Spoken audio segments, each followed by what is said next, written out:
guérison, histoire ancienne, voilà, est-ce que c'est valable que dans la Bible ou est-ce que c'est d'actualité et dans quelles conditions? On va voir tout ça. Alors, si vous entendez quelqu'un crier derrière, c'est Timothée, tout va bien. Voilà, il est joyeux.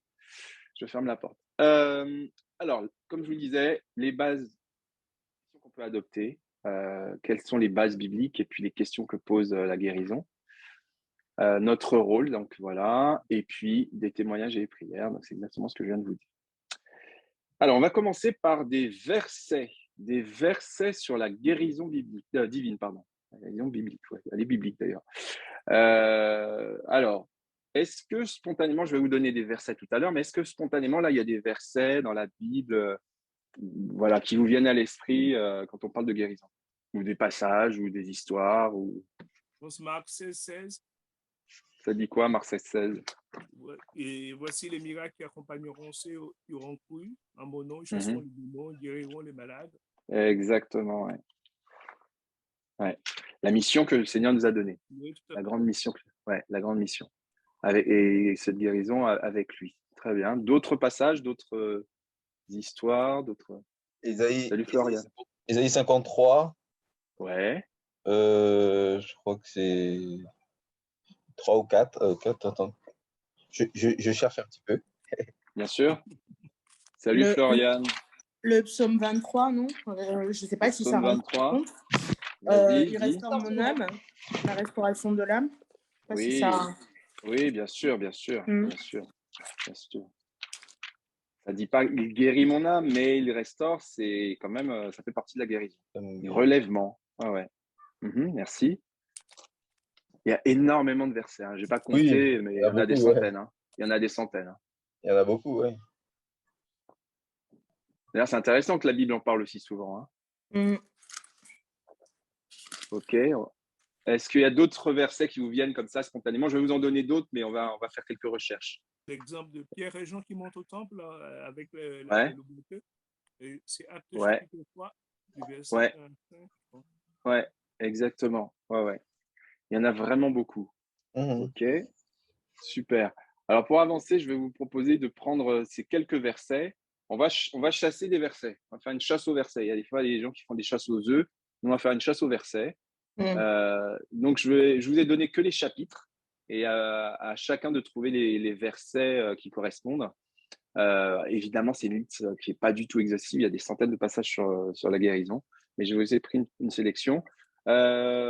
Alors, on est combien? Parce qu'il faut que je vois, comme je ne peux pas switcher d'un écran à l'autre si facilement.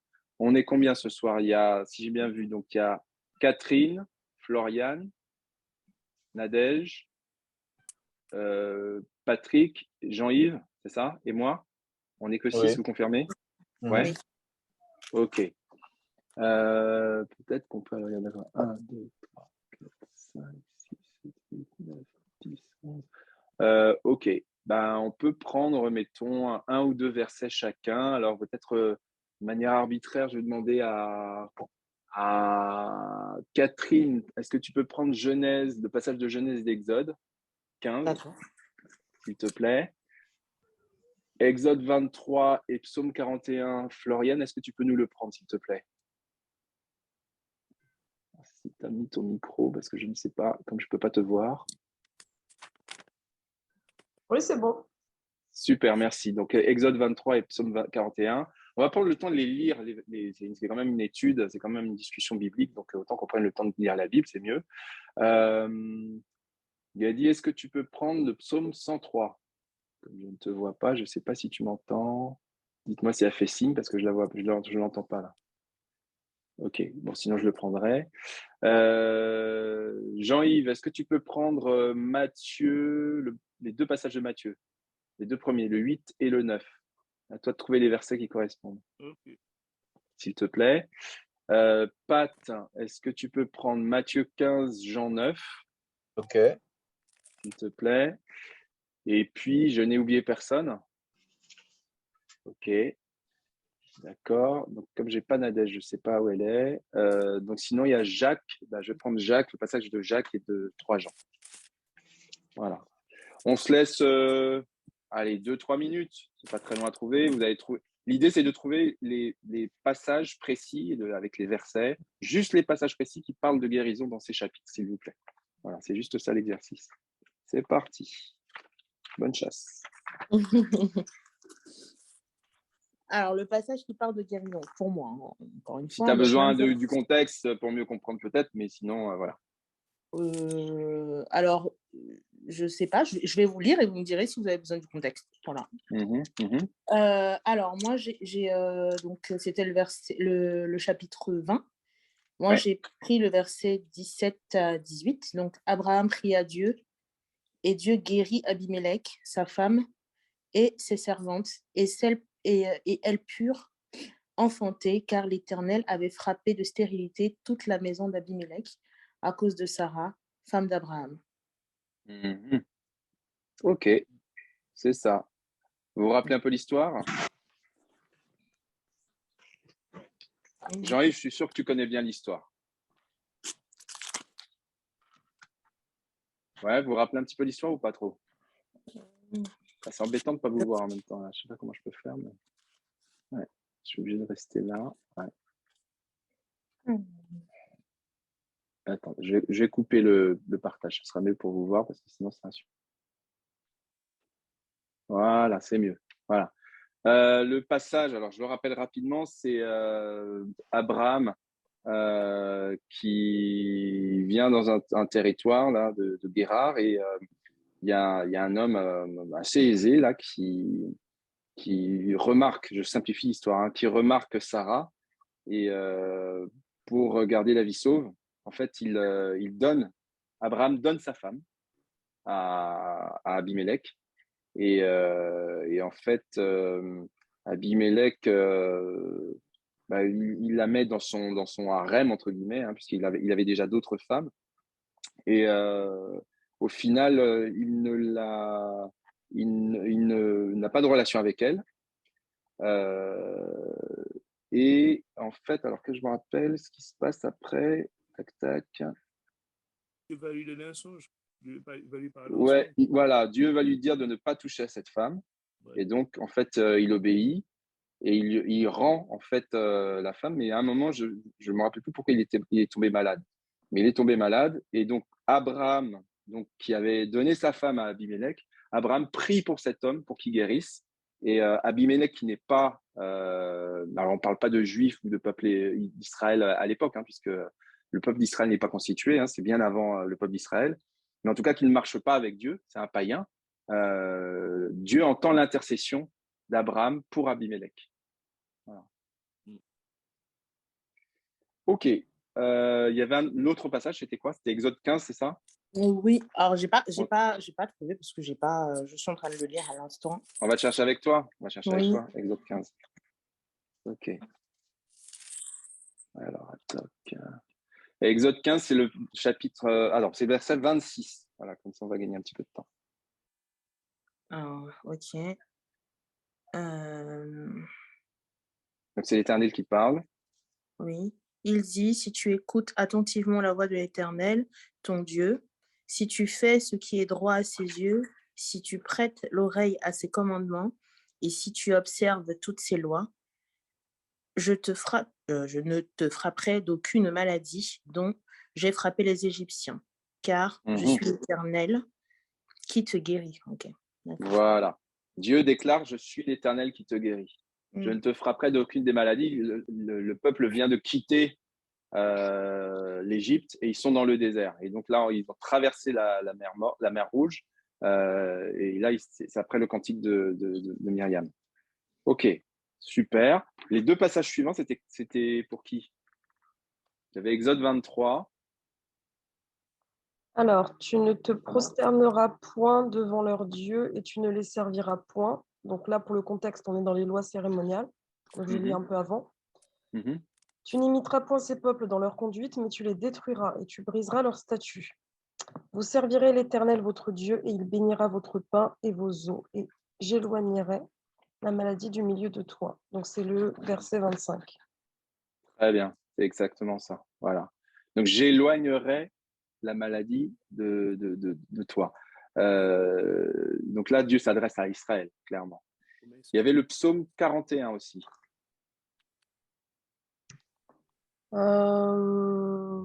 Heureuse. Alors, donc là, c'est un psaume de David. Heureux celui qui s'intéresse aux pauvres au jour du malheur. L'Éternel le délivre. L'Éternel le garde et lui conserve la vie. Il est heureux sur la terre et tu ne le livres pas au bon plaisir de ses ennemis. L'Éternel le soutient sur son lit de douleur. Tu le soulages dans toutes ses maladies. Le verset Amen. 4. Voilà, le verset 4, exactement. Donc, c'est important de garder ça à l'esprit, de garder ces versets, peut-être de les apprendre pour certains, de savoir que Dieu, sa volonté, c'est de guérir. Dieu, sa volonté, c'est d'apporter sa bénédiction. On va voir un petit peu ce que c'est que la guérison, d'ailleurs, si on creuse un petit peu ce que ça signifie. Mais c'est vraiment la volonté de Dieu. On l'a vu pour son peuple, mais aussi pour des gens qui ne sont pas de son peuple. Donc, c'est pour toute l'humanité.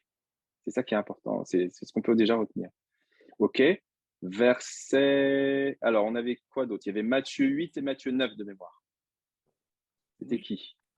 C'est moi. OK. Donc, Matthieu 8. Il y a beaucoup de matière. C'est la guérison d'un lépreux. C'est les versets 1 à 4. Ouais.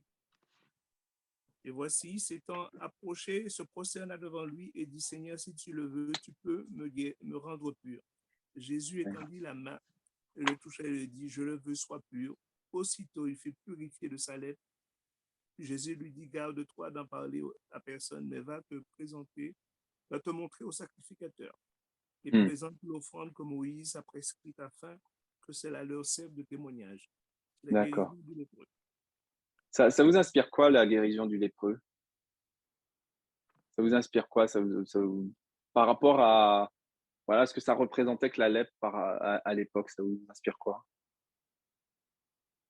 C'est très puissant, je trouve. Vu que c'était une maladie qui mettait au bas de la société, qui coupait toute relation sociale, c'est une vraie réhabilitation, en fait. C'est à la fois physique, mais aussi c'est à la fois social. Et en termes de... Ouais, je trouve, pour redonner une place dans la société, c'est assez puissant. Ouais, super. Patrick, tu voulais ajouter quelque chose? Ça allait un peu dans le même sens, puisque c'est ce qu'a dit Nadège, c'est une maladie qui rendait impur. Donc, dès le moment où tu étais guéri, c'est vraiment, tu retrouvais ta place dans la société et tu devenais pur aux yeux de tous. Et c'est vraiment un changement de statut, de vie, de tout. Ouais. Exactement. C'est une discussion, hein. Normalement, je ne devrais pas avoir à beaucoup parler. C'est à vous de prendre les sujets et puis de les faire vivre. S'il y a d'autres réactions, sentez-vous libre. Allez-y. Salut Joël, je n'avais pas vu que tu étais là. Salut Joël, bienvenue. Ou Navarone d'ailleurs, parce que je ne sais pas, hein, comme c'est une image figée, c'est peut-être Navarone qui se cache derrière une image.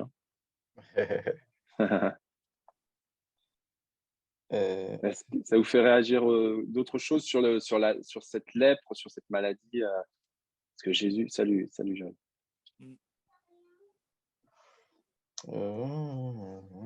C'est bien Joël, d'accord. Okay.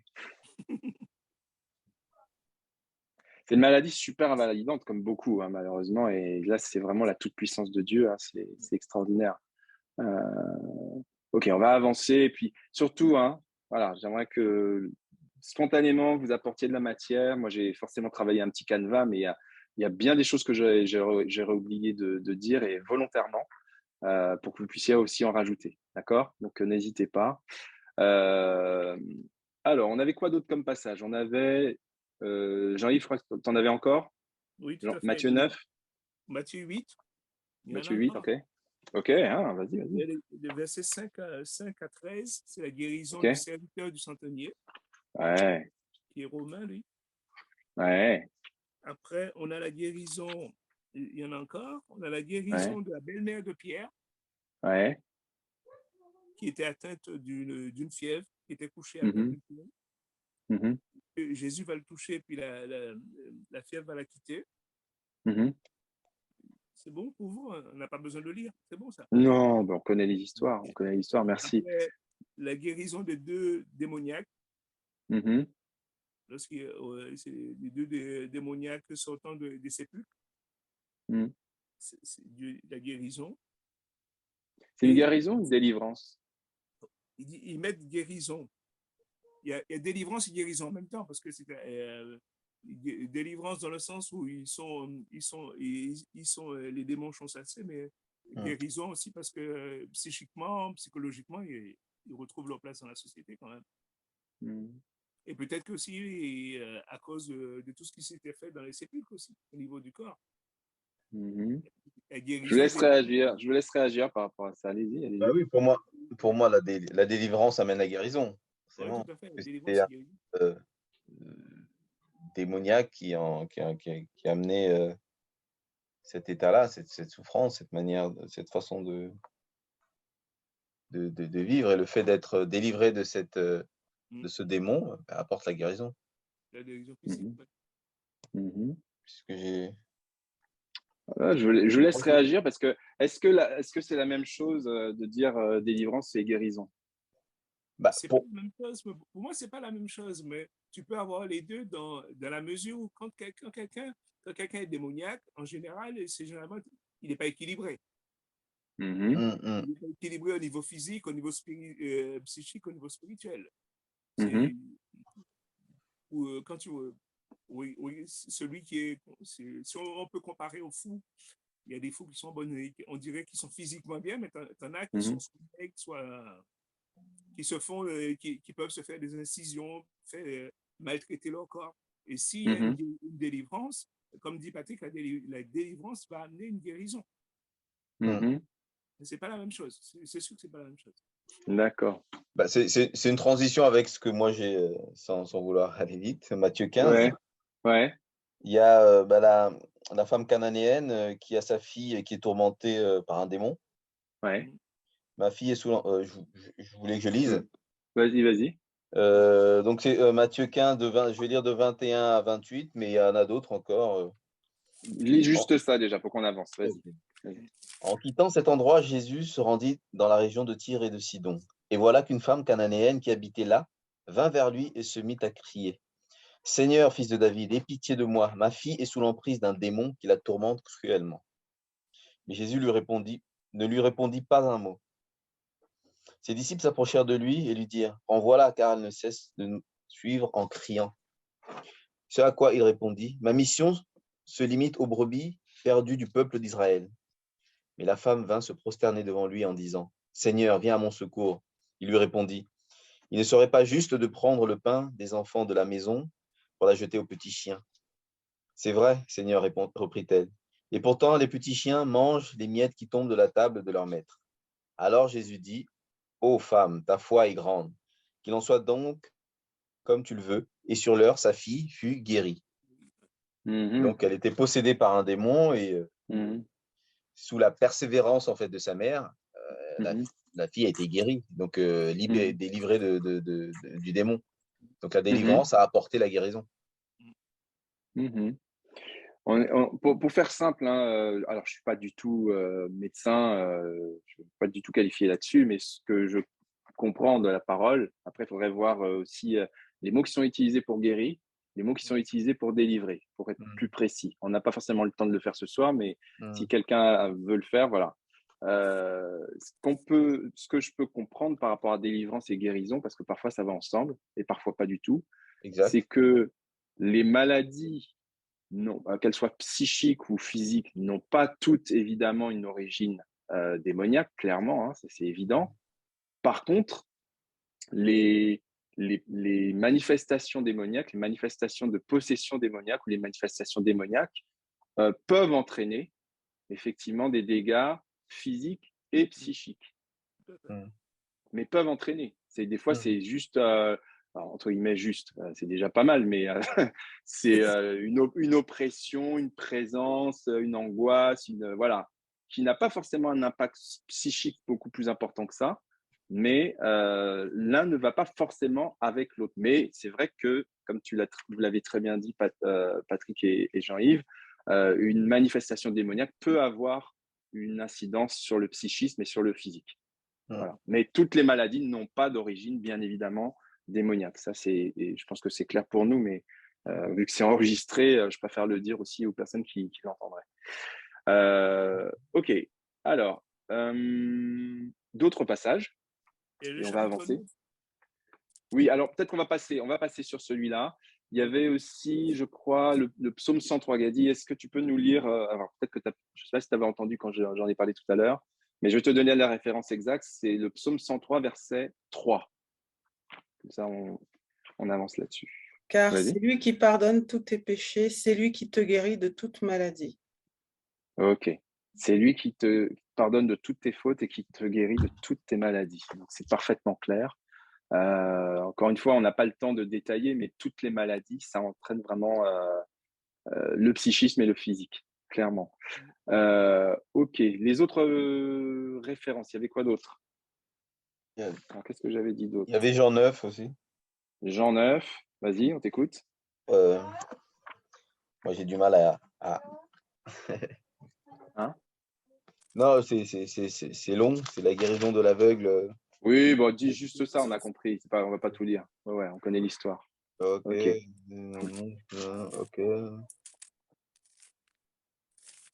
Ok. Je crois que le passage après, c'était moi. Moi, j'avais Jacques, chapitre 5, et au verset 14 à 16. Non, même verset 13 même. Quelqu'un parmi vous est-il dans la souffrance qu'il prie? Quelqu'un est-il dans la joie qu'il chante des cantiques? Quelqu'un parmi vous est-il malade, qu'il appelle les anciens de l'Église et que les anciens prient pour lui en lui appliquant de l'huile au nom du Seigneur? La prière de la foi sauvera le malade et le Seigneur le relèvera. S'il a commis des péchés, le pardon lui sera accordé. Ok, donc ça, je pense que ce passage-là, la plupart d'entre nous, on le connaît. Et puis, il y avait un autre verset, c'est 3 Jean. Je crois que c'est d'ailleurs quasiment le seul verset de Jean qu'on connaît par cœur. Bien-aimé, je souhaite que tu prospères à tous égards, comme prospère l'état de ton âme, et que tu sois en bonne santé, à l'image de ton âme. Voilà.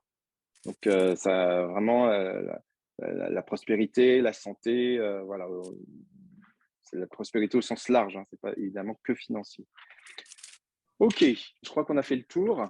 Alors, merci. Je vais juste repartager du coup mon écran. Hop. Tac, tac. Ah ouais, donc je suis obligé de repasser par ça à chaque fois. Ça, c'est pas pratique. Donc là, heureusement que j'ai rien à cacher. Vous voyez tous mes fichiers. Voilà. Hop, hop, hop. Et ça va. Share screen. Hop. Vous allez voir dans un instant. Nickel. Alors, on a vu ça, on a vu ça, on a vu ça, on a vu ça. On avance maintenant. Alors, ce qu'on peut conclure, enfin moi, ce que j'ai compris, après, c'est à discuter. Si vous n'êtes pas d'accord, dites-moi aussi comment vous voyez les choses. Mais moi, ce que j'ai compris de tous ces passages et de plein d'autres qu'on connaît, c'est que la guérison qui vient de Dieu, la guérison divine, c'est un acte d'amour avant toute chose. C'est la première chose. C'est un acte de souveraineté. Dieu est souverain. Il fait ou il ne fait pas. Il y a des passages, je ne sais pas si vous vous rappelez, il y a un passage où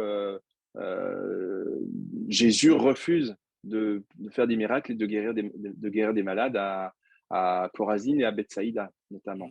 Et donc, Dieu est souverain. Parfois, il guérit, parfois, il ne guérit pas. Dans nos vies, on s'en est déjà rendu compte. Parfois, il guérit, parfois, il ne guérit pas.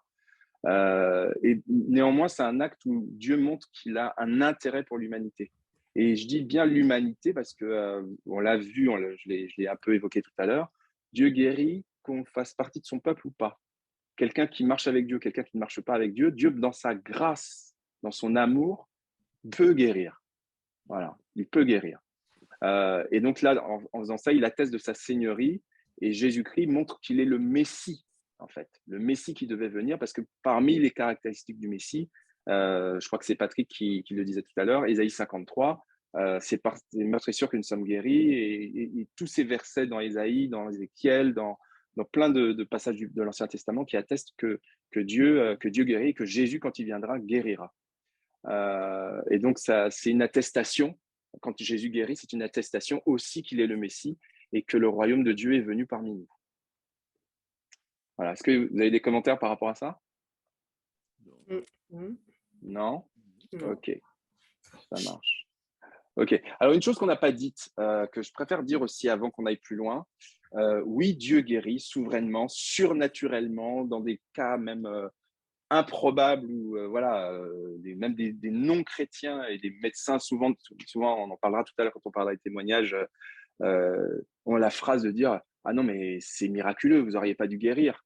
On ne s'attendait pas à ça. Hein, » Même des non-chrétiens disent « C'est miraculeux. » Pour autant, je pense que ce qui est très important de dire, et la parole de Dieu l'atteste aussi, je vais vous donner 2-3 exemples par rapport à ça, c'est que évidemment, la guérison divine n'est pas contradictoire avec les moyens médicaux. Bien sûr que Dieu n'est pas contre la médecine, évidemment, et Dieu nous a fait grâce d'avoir des gens qui ont la capacité à maîtriser la science dans une certaine mesure. Par exemple, comment dirais-je, dans Marc 5, il y a un moment sur l'histoire de la femme à la perte de sang, il est précisé qu'elle a consulté de nombreux médecins. Et on ne la critique pas de l'avoir fait, évidemment. Quand Jésus donne la parabole du bon samaritain dans Luc 10, on précise bien, le samaritain, on voit, il a pris du sang, il a pris le soin de bander les plaies de la personne qui avait été attaquée, comment dirais-je, de lui mettre de l'huile, etc., etc. Il y a un certain nombre de soins. Paul conseille à Timothée de boire du vin pour, comment dirais-je, soulager ses fréquentes indispositions. Donc, il y a une vertu thérapeutique du vin. En fait, on est là sur la thérapeutique, pas pour le goût du vin, mais c'est sur l'aspect thérapeutique que peut apporter le vin. Voilà, donc Dieu, évidemment, n'est pas contre la science, n'est pas contre les moyens médicaux. Il permet dans son amour et il agit aussi au travers de ça. On va y revenir. Voilà, alors maintenant qu'on a dit ça, je voudrais qu'on avance un petit peu, je vous propose qu'on avance un peu sur une question, hein, peut-être un débat qu'on pourrait avoir. Pourquoi la guérison divine pose encore question? Est-ce que vous, quand on vous parle de guérison divine, il y a des choses qui vous font tiquer, il y a des choses qui vous dérangent ou qui vous posent question, etc. Comment vous voyez les choses par rapport à ça? Ou est-ce que vous êtes totalement convaincu que Dieu guérit toujours, tout, voilà. Je vous écoute. Bah, moi, je suis convaincu que Dieu guérit, mais après, il est souverain, comme on a répété. Et voilà, est-ce que mais je n'ai pas de question en fait sur la guérison. Si, la question, c'est juste, comment dire, quand, enfin, des questions qui n'en sont pas vraiment, c'est on prie, le Seigneur nous demande d'aller, imposer les mains sur les malades. Et, mais par expérience, ça n'a pas toujours été fructueux. Ça n'a pas toujours été le résultat n'a pas toujours été la guérison. Voilà, donc on se laisse on se laisse entre les mains du Seigneur. On se dit qu'il est souverain, c'est lui qui décide. Mais la guérison divine existe. Et après, le pourquoi certaines guérisons se font, d'autres non, ça, j'ai encore mon cheminement pour le comprendre. Et notamment, ce partage m'aidera. Et bien sûr, je laisse la souveraineté de Dieu agir. Et puis, voilà, c'est lui le maître. Mais la guérison divine, oui, j'y crois. J'y crois. Et à chaque fois qu'il y a un mal, je prie. D'accord. D'autres. Merci, Patrick. Quelqu'un veut ajouter quelque chose? Oui, moi. Vas-y. Alors, c'est Catherine, désolée, hein, j'ai dû me déconnecter de mon téléphone. Pas de souci, pas de souci. Oui, alors moi, je crois fermement à la guérison divine parce que je l'ai expérimenté, tout simplement, que ce soit dans mon corps à moi ou dans celui de mes proches. Donc, je sais clairement que oui, le Seigneur a guéri et comme on le répète depuis tout à l'heure, effectivement, il est totalement souverain. J'ai appris à la dure aussi que justement, le Seigneur est souverain et que moi, je dois faire ma part, je pense. Donc, croire hein, que j'ai reçu. Je pense que ça aussi, c'est quelque chose d'important dans ce domaine-là. C'est vraiment croire qu'on a reçu. Et voilà, laisser le Seigneur agir.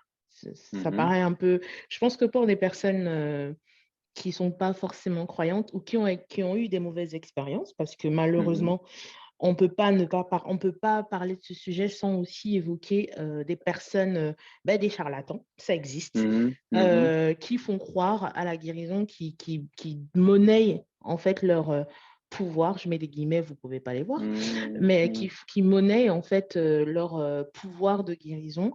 Et qui se jouent en fait de la détresse de personnes.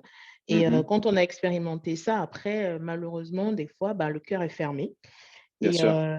Et ça, en fait, je pense que ça, c'est ça, en fait, qui pose problème. Et en toute honnêteté, qui a été mon problème aussi pendant longtemps, avant d'expérimenter moi-même la guérison divine. Donc, tu veux dire que tu as été pendant un temps fermé à la guérison, au fait que Dieu guérisse, parce que tu as eu des mauvaises expériences de charlatans, de gens qui manipulaient. Oui, alors pas moi personnellement, mais des personnes autour de moi. Oui, enfin des personnes proches de moi qui se sont, qui ont, disons, qui se sont laissés un peu avoir. Et encore une fois, quand je dis ça, c'est parce que, voilà, quand on est vraiment malade ou quand on est mal dans sa chair, on croit en Dieu, mais en fait, voilà, il y a certains moments où c'est plus compliqué que d'autres. On n'est pas forcément en pleine possession de ses moyens pour juste réfléchir aussi, parce que on disait que Dieu n'est pas contre la science. Dieu n'est pas contre le bon sens non plus aussi. Clairement, Donc, clairement. voilà, quand y a des personnes qui disent si tu me donnes 1 million, je te guérirai ton cancer en stade terminal. Je l'ai vécu. C'est compliqué. Quelle horreur, c'est compliqué. Donc, voilà, moi, ça peut rendre sceptique, en tout cas. Bien sûr, bien sûr. Et il faut l'être. Il faut l'être. Et c'est typiquement ce que tu dis là, évidemment, c'est un peu grossier comme exemple, quelqu'un qui te demande 1 million pour te guérir, mais ça existe malheureusement. Mais évidemment, ça doit nous éveiller. Et il faut, comme tu l'as très bien dit, il faut avoir du bon sens. Dieu, clairement, est pour le bon sens. Et j'irai même plus loin, en fait. Alors, je vais laisser d'autres réagir, mais ce que tu dis là, c'est super important. Jésus, vous vous rappelez, à plusieurs reprises, je crois que c'est surtout pour des lépreux, quand il a guéri, il leur a dit « Va au temple pour faire l'offrande que tu dois faire ». Et en fait, en disant aux lépreux « Va au temple pour donner l'offrande que tu dois faire », ça c'était la loi, hein, donc il encourageait les gens à respecter la loi. Non seulement il les encourageait à le faire, mais c'est surtout qu'en fait, le but, c'était que le sacrificateur constate par lui-même que la personne a été guérie. Parce que c'était le sacrificateur qui avait il n'y avait pas le système médical comme on connaît nous, mais en fait, le sacrificateur avait cette fonction de constater que telle personne qui a été lépreux ne l'est plus.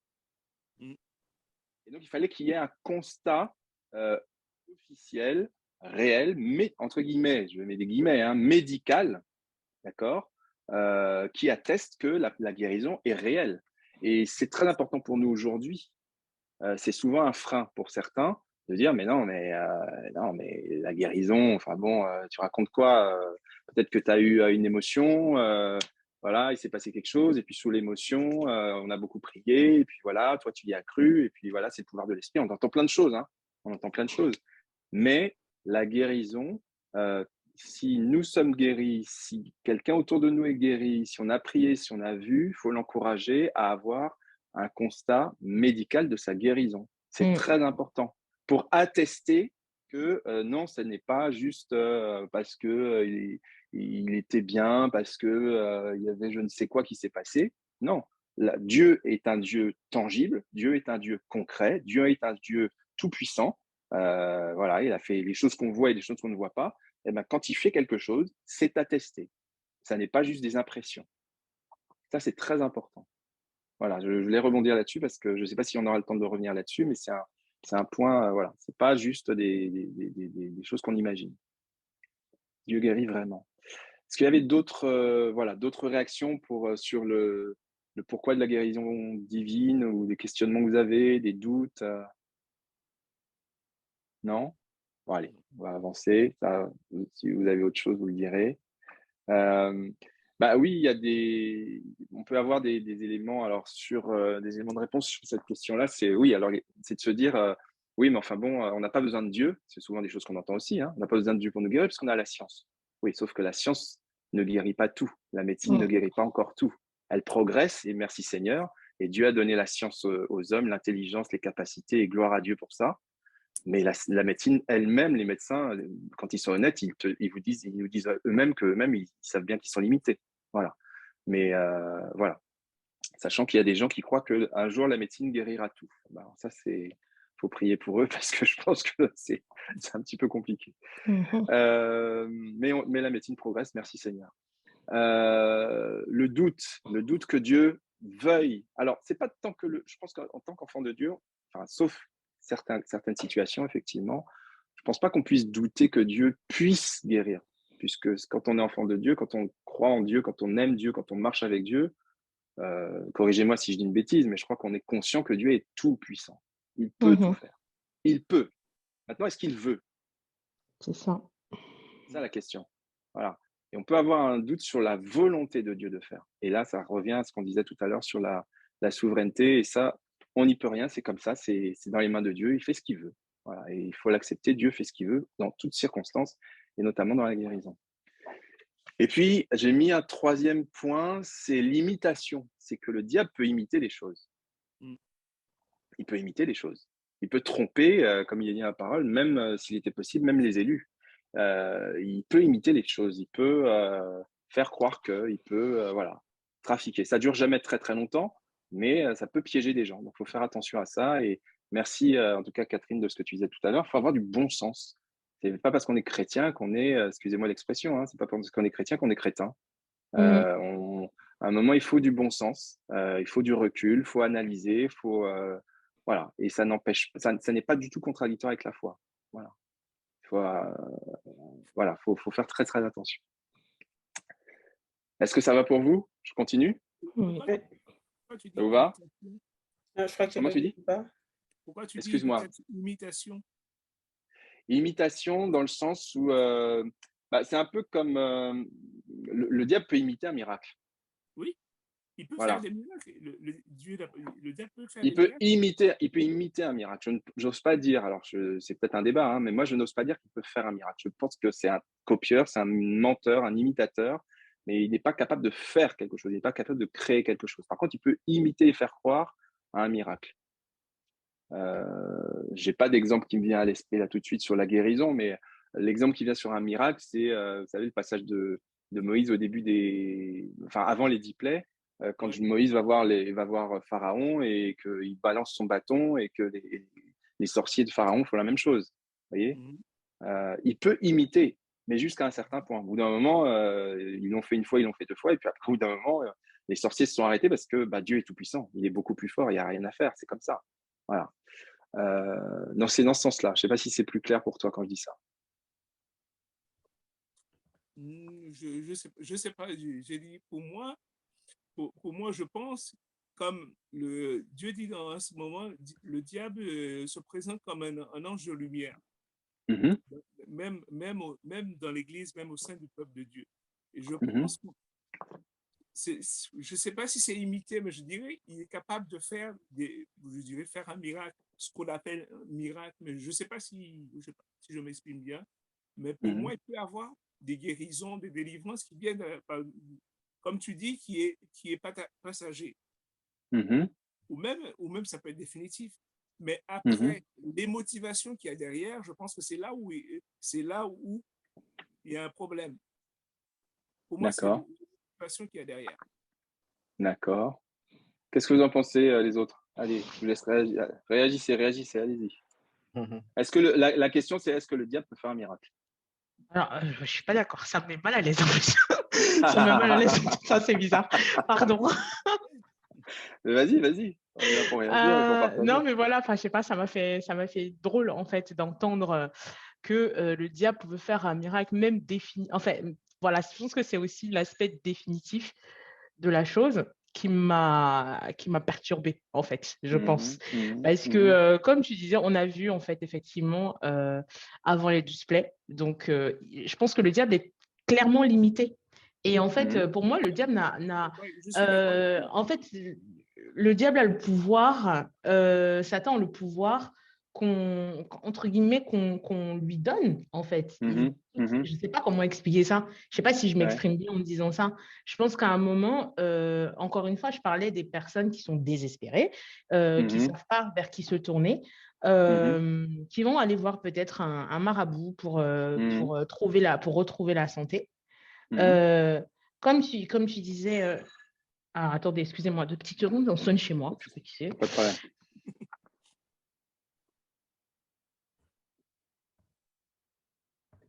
On peut continuer peut-être le temps que Catherine revienne. Ouais, donc la question c'est, est-ce que pour vous, le diable peut faire un miracle? Qui fait Pour moi, comme je suis ça? plus comme toi. Voilà, je pense que le diable est un imitateur. Mhm, Voilà, et qu'il est là pour tromper. mhm. Et qu'en fait, il redemande toujours ce qu'il croit avoir donné, en fait, Ah oui, ça c'est reçu, clair. en fait. Non, mais tout à Ah fait. oui, C'est le ça. En fait, principe je même parle. de la sorcellerie. Si tu veux Mm. garder du pouvoir, si tu veux augmenter de la puissance, tu dois toujours redonner quelque chose, Tout à fait. tu vois? C'est pour ça qu'après, je parle, moi, de motivation qui est derrière. Mhm. Mm. Je vais prendre un exemple. Alors, je vais faire attention à la façon dont je dis les choses parce que c'est enregistré. Je ne voudrais pas que l'Église ait des problèmes. Mais je vais prendre l'exemple de quelqu'un qui croit, voilà, que des saints, des entités, des anges, voilà, peut guérir. Voilà, des saints, des entités, des anges. D'accord? Je ne parle pas de Jésus, hein, je parle des saints, des entités, des anges. Mhm.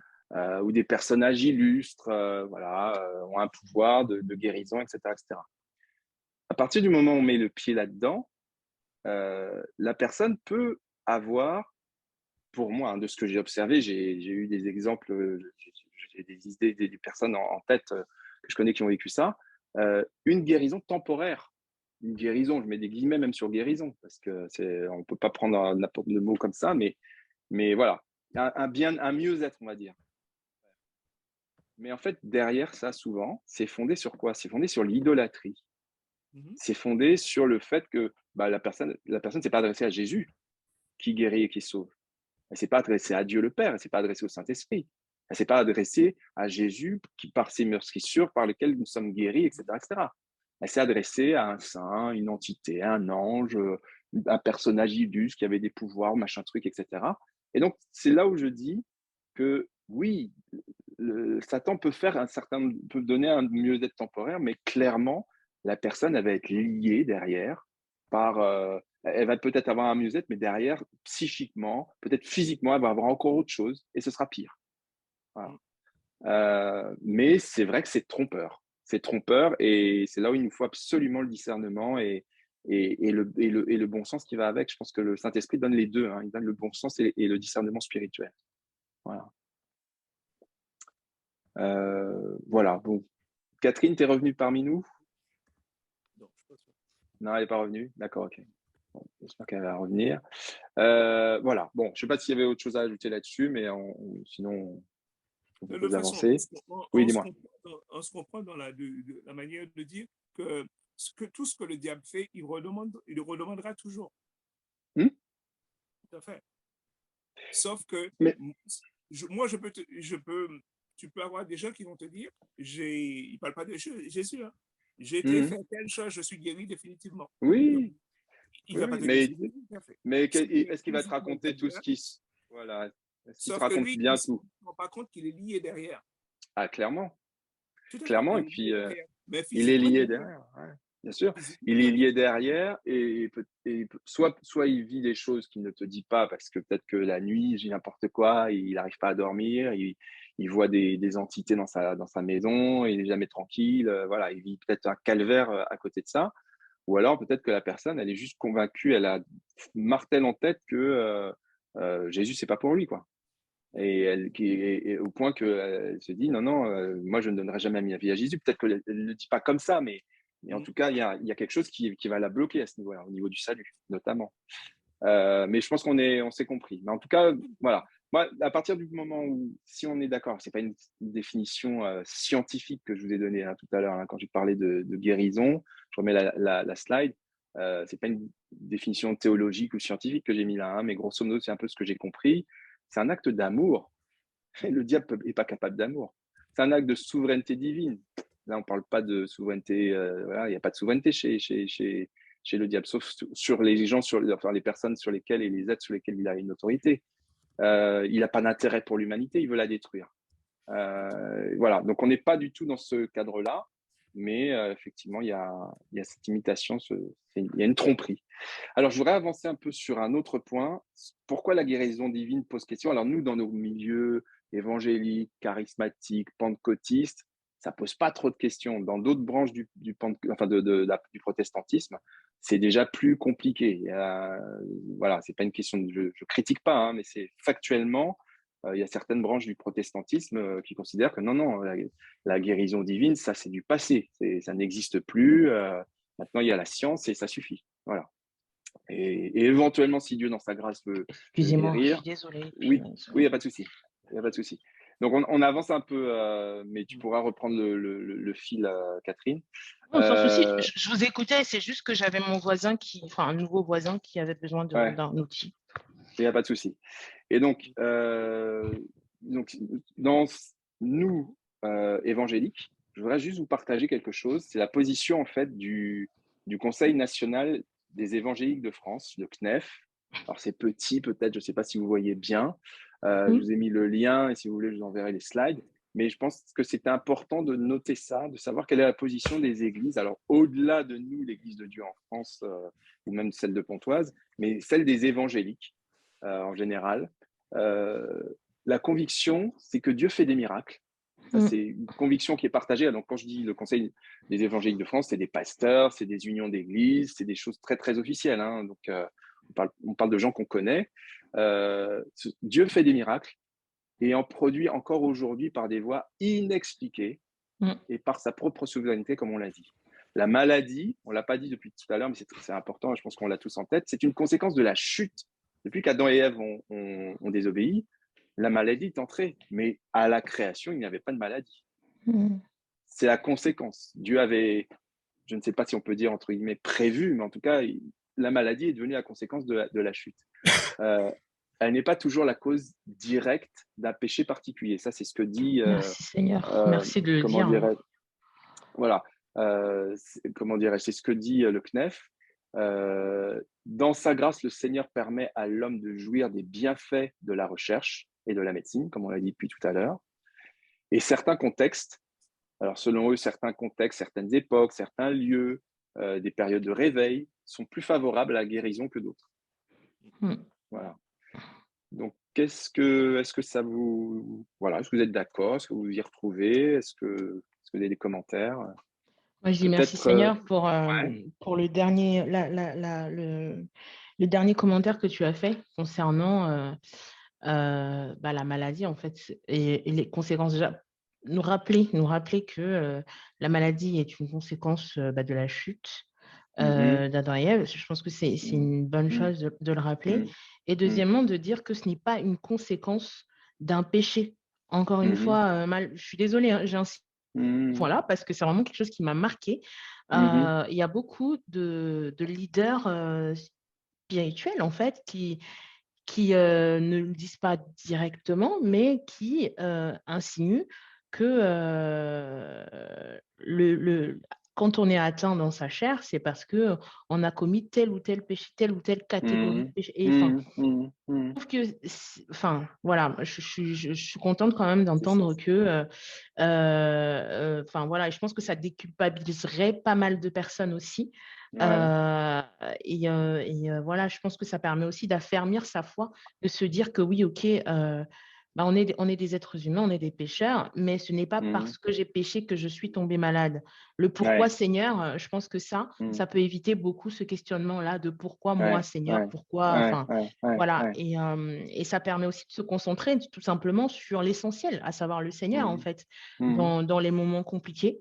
Mhm. Parce que ces questionnements-là, encore, je pense vraiment que ça vient du diable, hein, de se dire Mhm. pourquoi, quel péché je fais. En fait, on perd du temps, on perd notre focus à se Mhm. poser ces questions-là au lieu, voilà, Mhm. justement, de se concentrer sur, ben, du coup, la prière et Mhm. demander sa guérison au Seigneur, quoi. D'accord. Je parle trop. Oh là là, qu'est-ce que je Non, parle? non, non, c'est super. Mais c'est super que tu parles, au contraire. Non, non, vas-y, vas-y, vas-y, vas-y. On apprécie. Tu nous bénis, Peut-être, Daphné. ouais, peut-être Floriane, Joël, vous voulez réagir aussi, commenter, ajouter quelque chose. C'est une discussion. Mhm. Ça va, j'écoute. Mhm. J'écoute. Tu écoutes? Voilà. Ok. Tu nous feras l'honneur d'un partage et de commentaires tout à l'heure. Je On te verra. chahute. Ouais, je te taquine, je te taquine. Alors attends, il faut que je me revienne sur ma slide. Voilà, c'est bon comme ça. Moi, alors, je suis totalement à l'aise avec cette déclaration. Moi, ça me va très bien. Je trouve que c'est juste, c'est biblique, c'est équilibré. Je vais juste ajouter quelque chose à ce que tu viens de dire, Catherine. Tu as remarqué que la phrase dit « Elle n'est pas toujours la cause directe d'un péché particulier ». Mhm. Elle n'est pas toujours. Parce que évidemment, il y a des maladies. Bien sûr. Évidemment, quand une maladie, je sais pas, auto-immune, héréditaire, un truc qui t'est tombé dessus, voilà. Évidemment, c'est pas de ta faute. Tu n'as rien fait pour tomber malade. D'accord. Néanmoins, il y a certains comportements, certains péchés qui provoquent des maladies, qui entraînent des maladies. Forcément. Certaines attitudes, certains comportements peuvent provoquer des maladies physiques et psychiques. Je ne sais pas, quelqu'un qui est alcoolique, ben, on sait très bien que ça va avoir des conséquences sur son état. Quelqu'un qui se drogue, quelqu'un qui a des aventures sexuelles à droite et à gauche, qui fume comme un pompier ou qui fait des excès de table, ou quelqu'un qui s'emporte, qui est extrêmement colérique, ben, psychiquement et physiquement, et je donne que quelques exemples, il y en a plein d'autres, c'est son comportement ou son péché qui entraîne des conséquences. Hein. Mais évidemment, j'aime beaucoup la nuance de dire elle n'est pas toujours la cause directe. Voilà, parce qu'il y a les deux. Je pense qu'il y a les deux situations. Oui, bien sûr. Après, je pense que voilà, les exemples que tu as donnés très clairement, ce sont des péchés qui, enfin, pour moi, j'allais même, enfin voilà, c'est pas forcément une bonne chose, mais en fait, pour moi, c'est la conséquence de tes actes, en fait. Pour moi, je sais pas comment dire, c'est logique, en fait, quelque part. C'est logique. Après, évidemment, il y a aussi des personnes qui vont faire tout ce que tu viens de citer et qui n'auront jamais rien. En fait, C'est vrai, donc c'est vrai, ça c'est vrai. c'est voilà, tant mieux pour eux. Et des personnes qui auront une vie bien rangée, en tout cas au niveau qui prendront bien soin de leur santé, de leur corps, et qui vont se retrouver avec des cancers foudroyants. Eh On ne oui, sait pas eh trop oui, pourquoi. Donc après, exactement. encore une fois, là, on en revient à la souveraineté de Dieu. Donc pas de Mm. souci. Mais quand je disais que ce n'est pas une conséquence. Merci d'avoir précisé la nuance de toujours, parce qu'effectivement, quand moi je parlais de ça, effectivement, évidemment, je parlais voilà, des maladies, enfin voilà, quelque chose qui te tombe dessus du jour au Ah oui, lendemain, c'est ah pas oui. trop. Voilà, Mm. donc pourquoi Seigneur? Enfin voilà, on se pose toujours la question à un moment où les gens se posent toujours la question à un moment donné, et je pense que ça permet aussi de déculpabiliser et justement, encore une fois, de se concentrer sur Bien sûr, voilà, l'essentiel, à savoir regarder complètement. à Dieu et demander sa guérison au lieu de se poser des questions qui finalement ne font pas avancer, pardon Ouais, du terme, le schmilblick, quoi. ouais, ouais, complètement, complètement, complètement. Mais voilà, donc je pense que c'est important de poser ces quelques bases. parce que évidemment, il peut y avoir la dérive de dire que Dieu ne guérit pas, que Dieu ne fait pas, que Dieu ne s'intéresse pas, ou être dans la condamnation de dire parce que tu as commis tel péché, ben, tu vas aussi, ou tu as eu tel comportement, tu vas être forcément malade. Dieu est un Dieu de grâce aussi. Quelqu'un qui, je ne sais pas, quelqu'un qui va avoir, je dis n'importe quoi, une vie dissolue, il va coucher à droite, à gauche, etc. Il rencontre le Seigneur, il change de vie. Il aurait pu tomber malade parce que c'est peut-être, il aurait pu attraper une maladie vénérienne, je ne sais pas quoi, sida, enfin peu importe.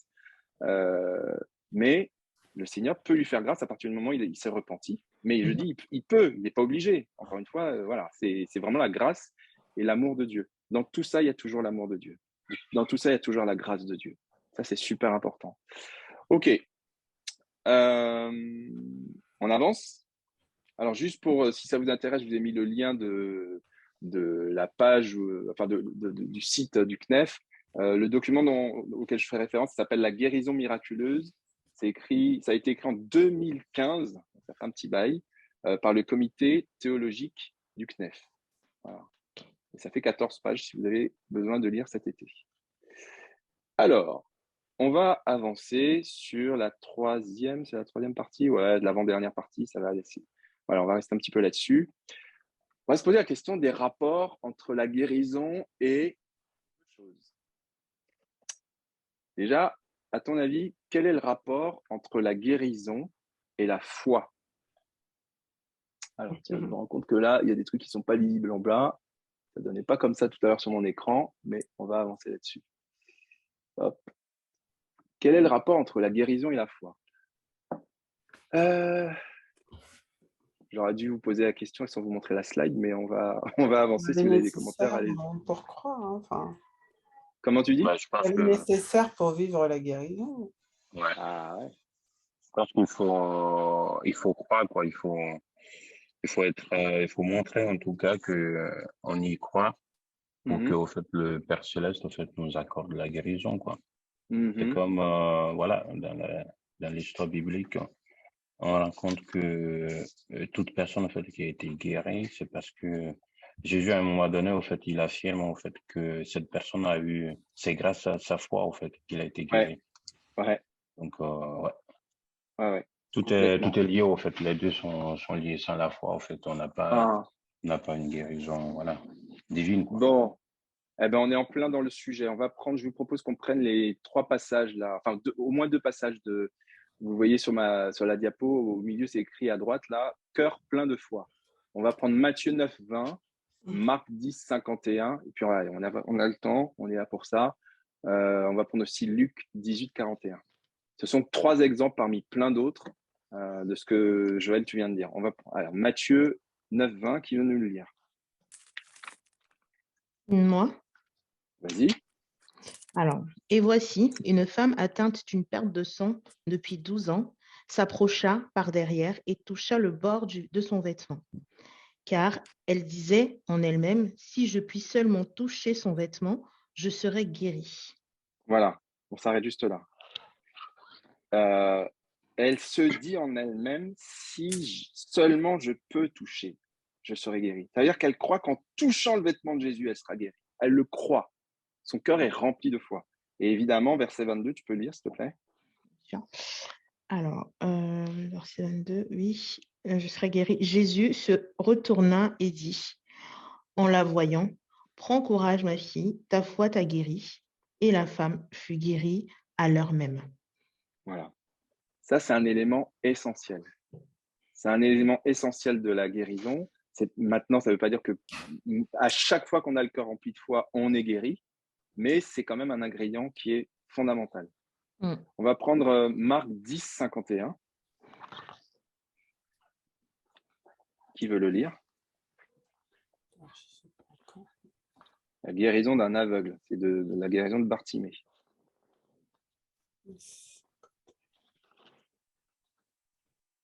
Même si tu veux lire. Que veux-tu que je fasse pour toi? Maître, lui répondit l'aveugle, fais que je puisse voir. Va, lui dit Jésus, parce que tu as cru en moi, tu es guéri. Aussitôt, il recouvra la vue et suivit Jésus sur le chemin. Voilà, parce que tu as cru en moi, tu es guéri. Et il y a d'autres traductions qui disent, vas-y, ta foi t'a sauvé. Et juste avant le passage que tu as lu, j'avais pas fait attention à ça, mais l'aveugle, quand il a entendu, comment dirais-je, quand il a entendu que Jésus passait, il a jeté son manteau et il s'est levé d'un bond. Il ne voit pas, mais il s'est levé d'un bond. Je ne sais pas si vous imaginez le truc. Il ne voit pas, mais il s'est levé d'un bond. Voilà. C'est que sa foi l'a même mis sur ses pieds, en fait, quoi. Il devait être assis, hein, certainement, un truc comme ça. Et ce qui fait que sa foi, elle s'est même manifestée physiquement, en fait. Voilà. Donc, son cœur est plein de foi. OK, troisième passage. Je peux revenir sur la sûr, femme à la perte de sang. Dans ouais. 5, ouais. il y a même Marc qui nous relate le même événement. Et là, le Seigneur, il n'a même pas conscience que la femme l'a touché. Il sent juste qu'une force est sortie de lui. Oui. Une force était sortie de lui. Il se retourna dans la foule et demanda qui a touché mes vêtements. En fait, ça interpelle. Ça veut dire que la foi de la dame est agissante, comment dire, et elle surprend même le Seigneur. Et tu reçois ta guérison parce qu'elle est déjà là. Ouais. La guérison est déjà là, elle est déjà disponible. De faire ce geste, c'était fort, entre guillemets. On n'est pas... Voilà, poser l'acte. Ouais, exactement. Poser l'acte et pour recevoir, voilà. Exactement. Vous avez remarqué, et merci beaucoup de la remarque, c'est très juste. Vous avez remarqué que ces deux personnages-là, la femme à la perte de sang et le Bartimée, ils posent un acte de foi, justement. Yes. Ils se mettent en dynamique. Ils croient de tout leur cœur, mais ça les pousse à faire quelque chose. Voilà, c'est concret. C'est pas genre dans ma tête, j'espère qu'un jour, peut-être s'il veut bien. Non, c'est concret, quoi. Luc 18, 41, ça dit quoi?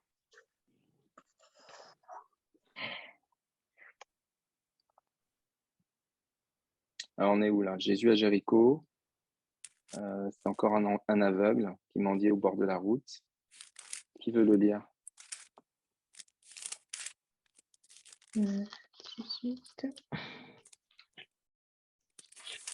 Alors, 18-41 dit, alors, que veux-tu que je fasse pour toi? L'aveugle lui répondit, Seigneur, fais que je puisse voir. Tu peux voir, lui dit Jésus, parce que tu as eu foi en moi. Tu es guéri. Aussitôt, il recouvra la vue et suivit Jésus en louant Dieu. En voyant ce qui s'est passé, toute la foule se mit aussi à louer Dieu. Exactement. Amen. Et vous voyez, alors ça serait une autre étude peut-être, ou si vous voulez aller plus loin là-dessus. J'avais pas remarqué, ces trois passages-là, j'avais pas fait exprès de les choisir comme ça, parce qu'il y en a plein d'autres. Mais peut-être que c'est toujours le cas. Juste avant ce que tu viens de lire, Joël, verset 38, l'aveugle a crié « Jésus, fils de David, aie pitié de moi ». Ceux qui marchaient devant le reprenaient pour le faire taire, mais il criait beaucoup plus fort « Fils de David, aie pitié de moi ». C'est-à-dire que la même chose que pour la femme à la perte de sang, la même chose que pour Bartimée, il pose un acte de foi. Là, il crie. On lui dit « Tais-toi », il crie encore plus fort. Tu vois? C'est que sa foi, elle se matérialise, elle est exprimée. Elle n'est pas juste un terme, j'ai foi, je crois, je garde ça pour moi. Non, ça sort en fait. Ça sort. Et ça se voit, ça s'entend en l'occurrence. Donc, non, c'est vraiment c'est extraordinaire. La foi met en dynamique de toute façon, clairement. Voilà. OK. Alors voilà, on a dit cette phrase. Alors, je suis désolé pour le blanc sur le soleil, là, sur la slide. Que veux-tu que je te fasse ou veux-tu être guéri? C'est ça qui est écrit. Donc, c'est ces phrases que Jésus, c'est incroyable. Quelqu'un vient pour être guéri et Jésus lui dit, qu'est-ce que tu veux que je te fasse? Comment vous l'interprétez ça, en fait? C'est ce qu'on a dit. Il faut qu'on pose un acte. Il faut que le pouvoir de la parole, il faut exprimer. C'est ça, il faut déclarer, ouais. Ouais, il faut déclarer, il faut exprimer ce qu'on veut, ce qu'on est venu chercher. C'est aussi pour ça qu'on prie, que le Seigneur veut qu'on prie. Pourtant, il sait tout. Prier, d'exprimer ce que nous désirons, ce que nous voulons, ce en quoi nous croyons, et puis voilà. Donc le Seigneur me pose la question, qu'est-ce que tu veux que je fasse pour que je l'exprime? Et donc, il faut que tu l'exprimes. Ok, très juste, intéressant. Il y a autre chose? Moi, je voulais juste... Pardon. Jean-Yves ou Catherine? On est participant à la guérison. Exact, ouais. On est acteur de la guérison. Exactement. Dieu nous rend acteurs de la guérison. C'est incroyable. Il nous rend acteurs de la guérison. Alors, parfois, il a guéri sans que la personne soit même consciente qu'elle était guérie. C'est vrai. Mais là, on a le cas de, puisqu'on parle de la foi, il faut qu'elle s'exprime. Donc, ouais, c'est très juste. Ouais, ouais. Catherine, tu voulais dire quelque chose? Oui, en fait, le passage que Patrick a donné tout à l'heure, toujours pour la femme à la perte de sang. En fait, je ne sais pas si c'est le moment d'en parler ou si on en parlera plus tard, mais en fait, les exemples qu'on a pris, en l'occurrence celui-là, comme on dit, Dieu, il voit tout. Jésus, il voyait tout et il connaissait en fait les souffrances de toutes ces personnes.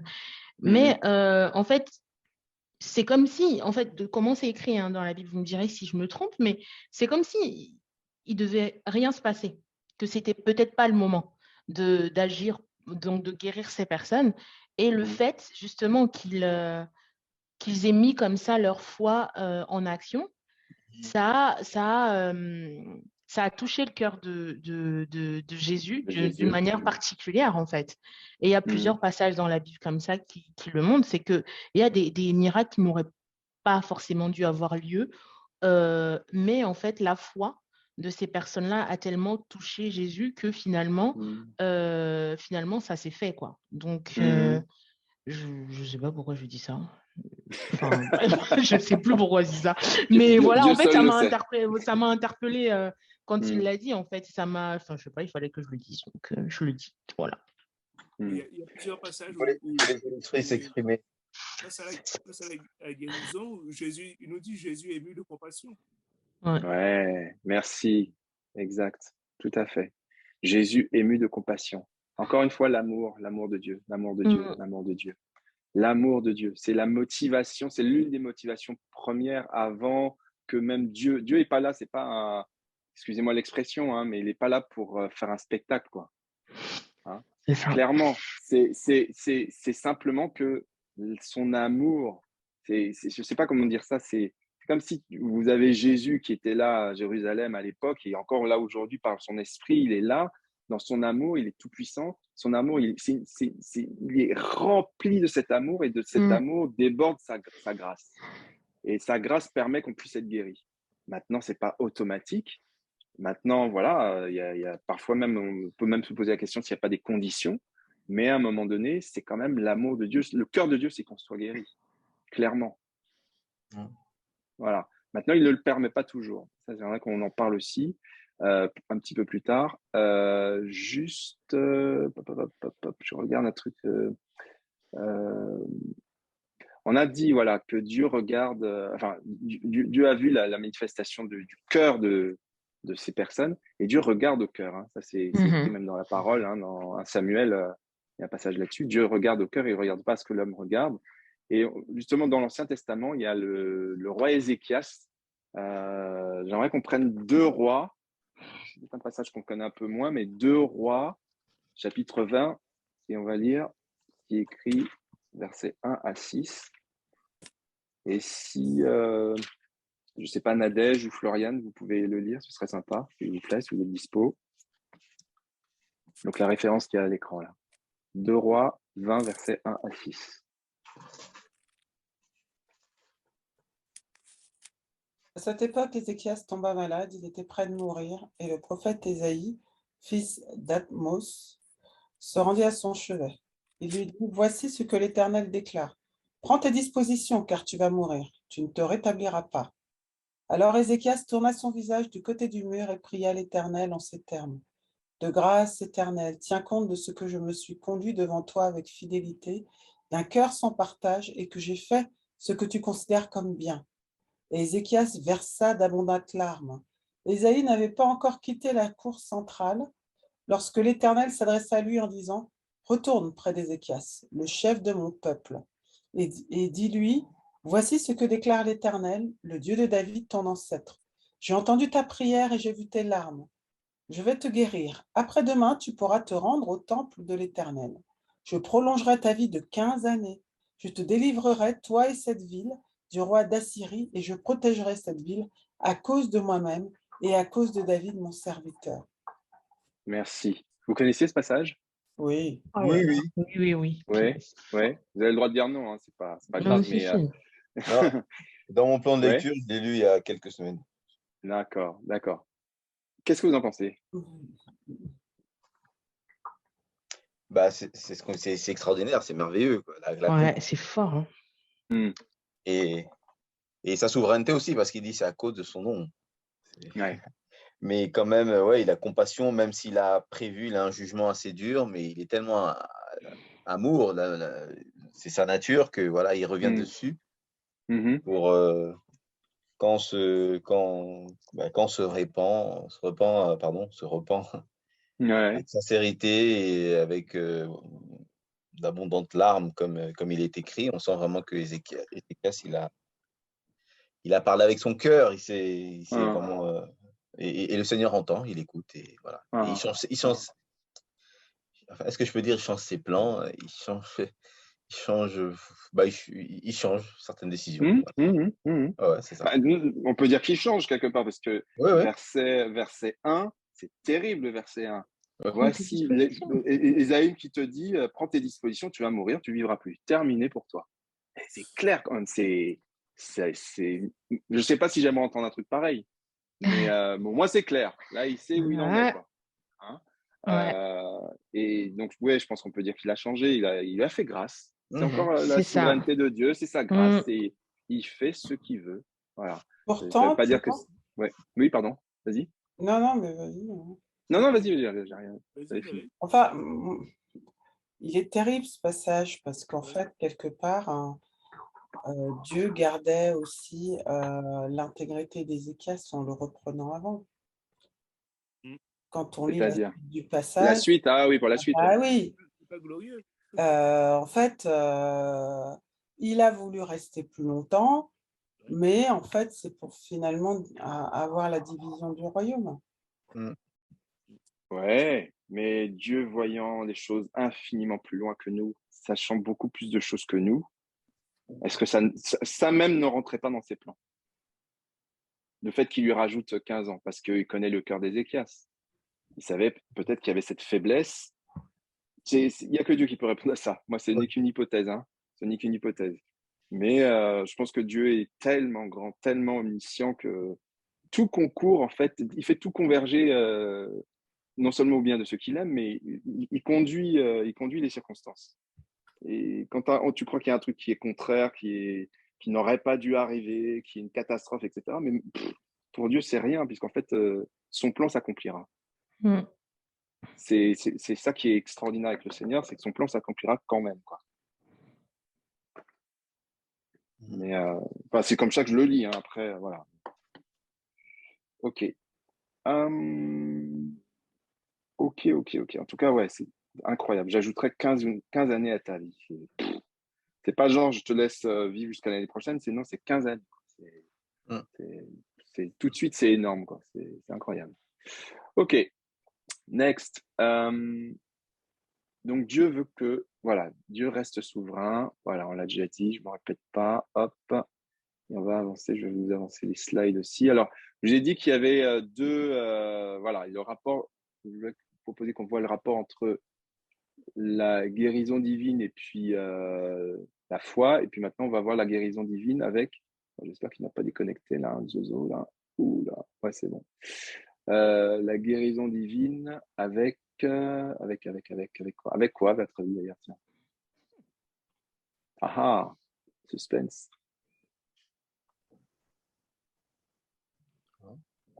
Ah, bon. La Ok. persévérance. Ah, c'est pas c'est pas trop loin. Alors attendez.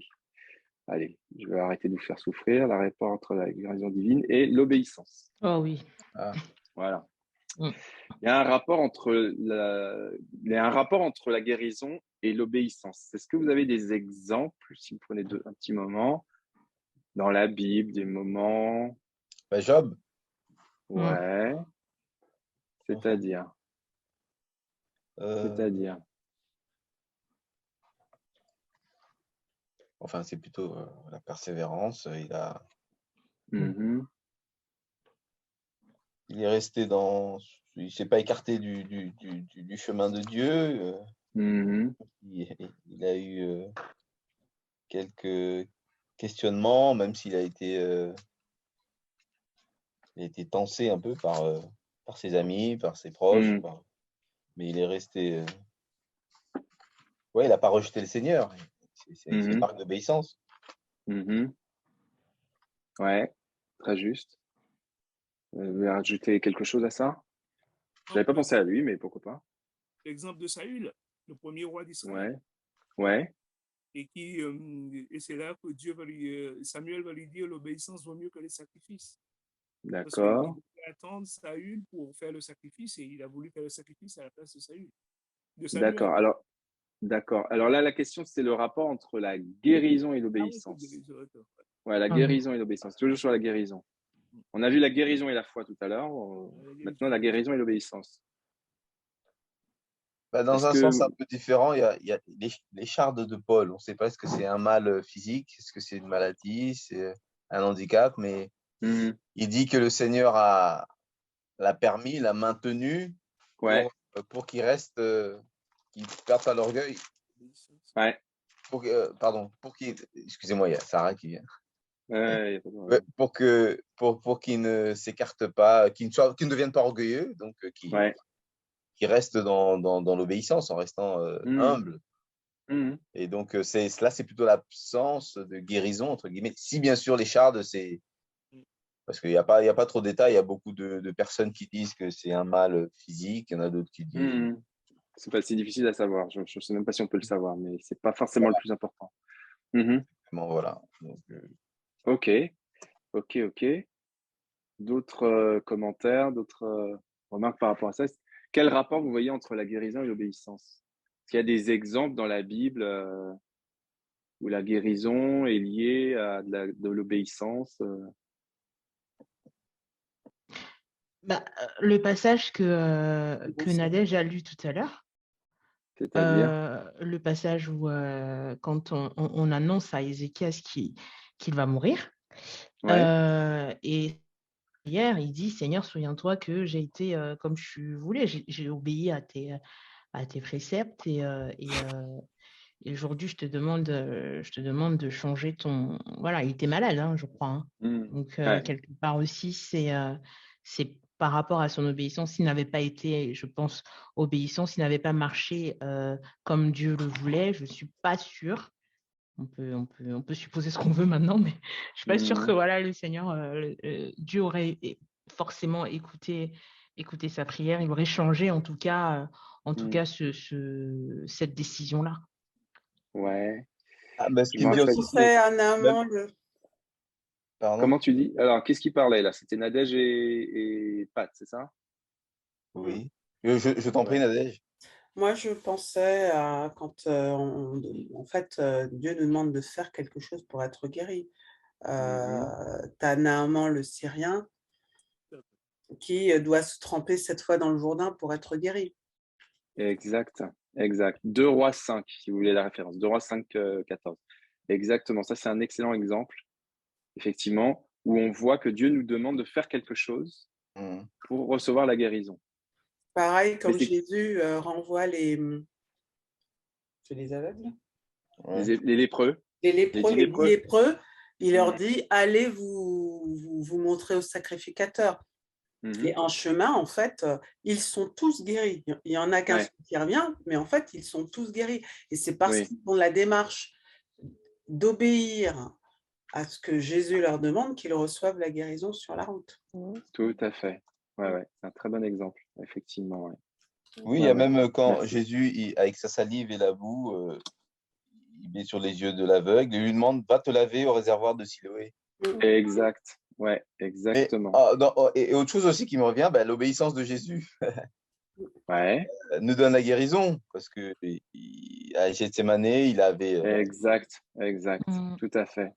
Très juste. Très juste.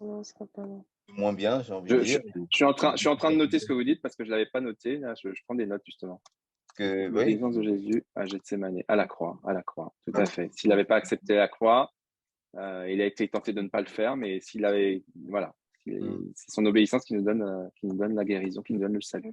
Exactement, merci. Guérison des 10 lépreux et puis guérison de l'aveugle qui doit aller à Siloé. Exactement. Merci beaucoup, très juste. Alors moi, j'en avais juste rajouté un, c'est dans l'Ancien Testament. Alors puis moi, que je trouve assez troublant d'ailleurs même, c'est face au serpent de bronze. Dieu demande au peuple de fabriquer des serpents de bronze devant lesquels ils doivent venir se présenter pour recevoir la guérison. Moi, ça me trouble ce passage-là. Il y a certainement une explication, mais il est assez troublant parce que t'as l'impression que c'est comme si Dieu poussait à une forme d'idolâtrie quelque part. En fait, c'est totalement contradictoire. Mais d'un autre côté, c'est prophétique parce que maudit soit celui qui est pendu au bois. Et c'est prophétique. C'est prophétique par rapport à Jésus en fait, qui est pendu au bois, qui porte la malédiction et qui nous apporte la guérison. Vous voyez, voilà, je peux pas aller beaucoup plus loin par rapport à ça, mais c'est un peu le sens de ce passage, quoi. Ok. Donc, un rapport entre la guérison et l'obéissance, c'est que parfois, Dieu est souverain, parce que Dieu ne fait jamais toujours, enfin, fait rarement 2 fois la même chose, exactement de la même façon. Parfois, Dieu réclame qu'on se soumette à sa demande, tout simplement. Il nous demande d'aller, il te dit à l'aveugle, va te laver, va faire ça. Naaman, tu dois aller te baigner cette fois. C'est juste se soumettre à sa demande. Et encore une fois, c'est aussi une expression de sa souveraineté, voilà, et de sa grâce. Dieu a voulu faire comme ça dans ce cas-là. Ça ne veut pas dire qu'il fera toujours comme ça, mais dans certains cas, il nous demande de nous soumettre à sa volonté, à sa demande. Donc souvent, et ça je crois que c'est Jean-Yves, tu le disais tout à l'heure, la guérison, la manifestation de la guérison est précédée d'un acte. Elle réclame la participation de son bénéficiaire. Il y a ce cas-là dans, alors si ma référence est bonne, je vérifie, Matthieu 12, que je ne vous dise pas de bêtises. Je vérifie juste 2 secondes, si vous me permettez.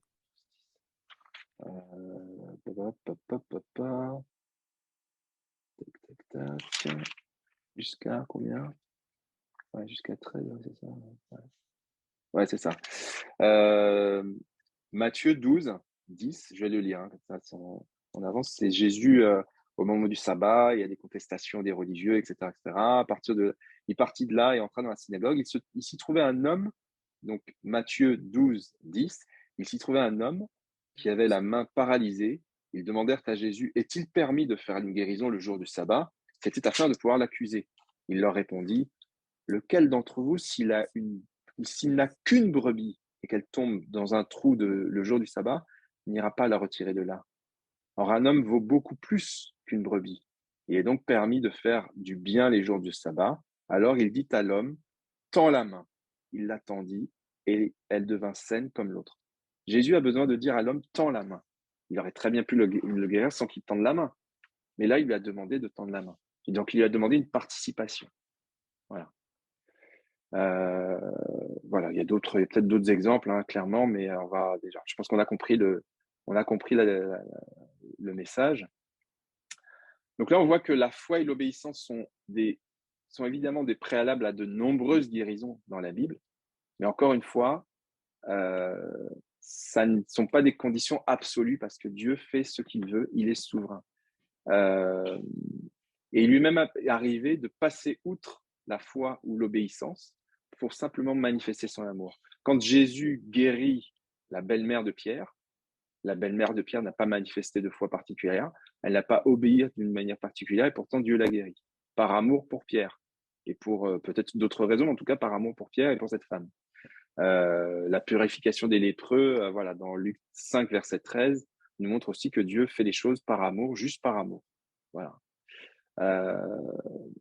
Voilà, donc je pense que sur cette partie-là, on peut, sauf si vous avez des commentaires. Non. Bon, je crois que votre silence vaut acceptation, on va le dire comme ça. On va passer à la dernière partie. Alors, comme je vous disais, hein, c'est vraiment plus une discussion, un échange.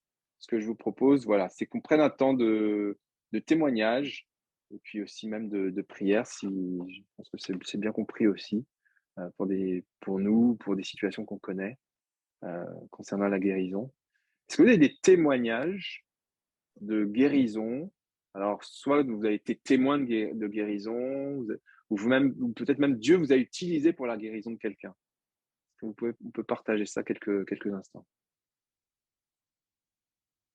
Et soyez pas timide. Allez-y, allez-y. Vas-y. Enfin, pour ce qui me concerne, j'avais, il y a quelques années, bon, c'est un peu délicat d'en parler, des saignements quand j'urinais. Et j'avais été voir le médecin, il m'avait dit qu'il ne trouvait rien. On a été faire des scanners. Il n'y avait rien de spécial, mais ça continuait, ça persistait. Et on s'est mis à prier, j'allais dire pour ou contre, enfin bref, à prier. Et quelques temps après, bon, ça a duré un certain temps, plusieurs semaines, je pense. Et après, ça s'est arrêté. Ça s'est arrêté. Voilà, donc sans explication, sans que je ne fasse rien d'autre que…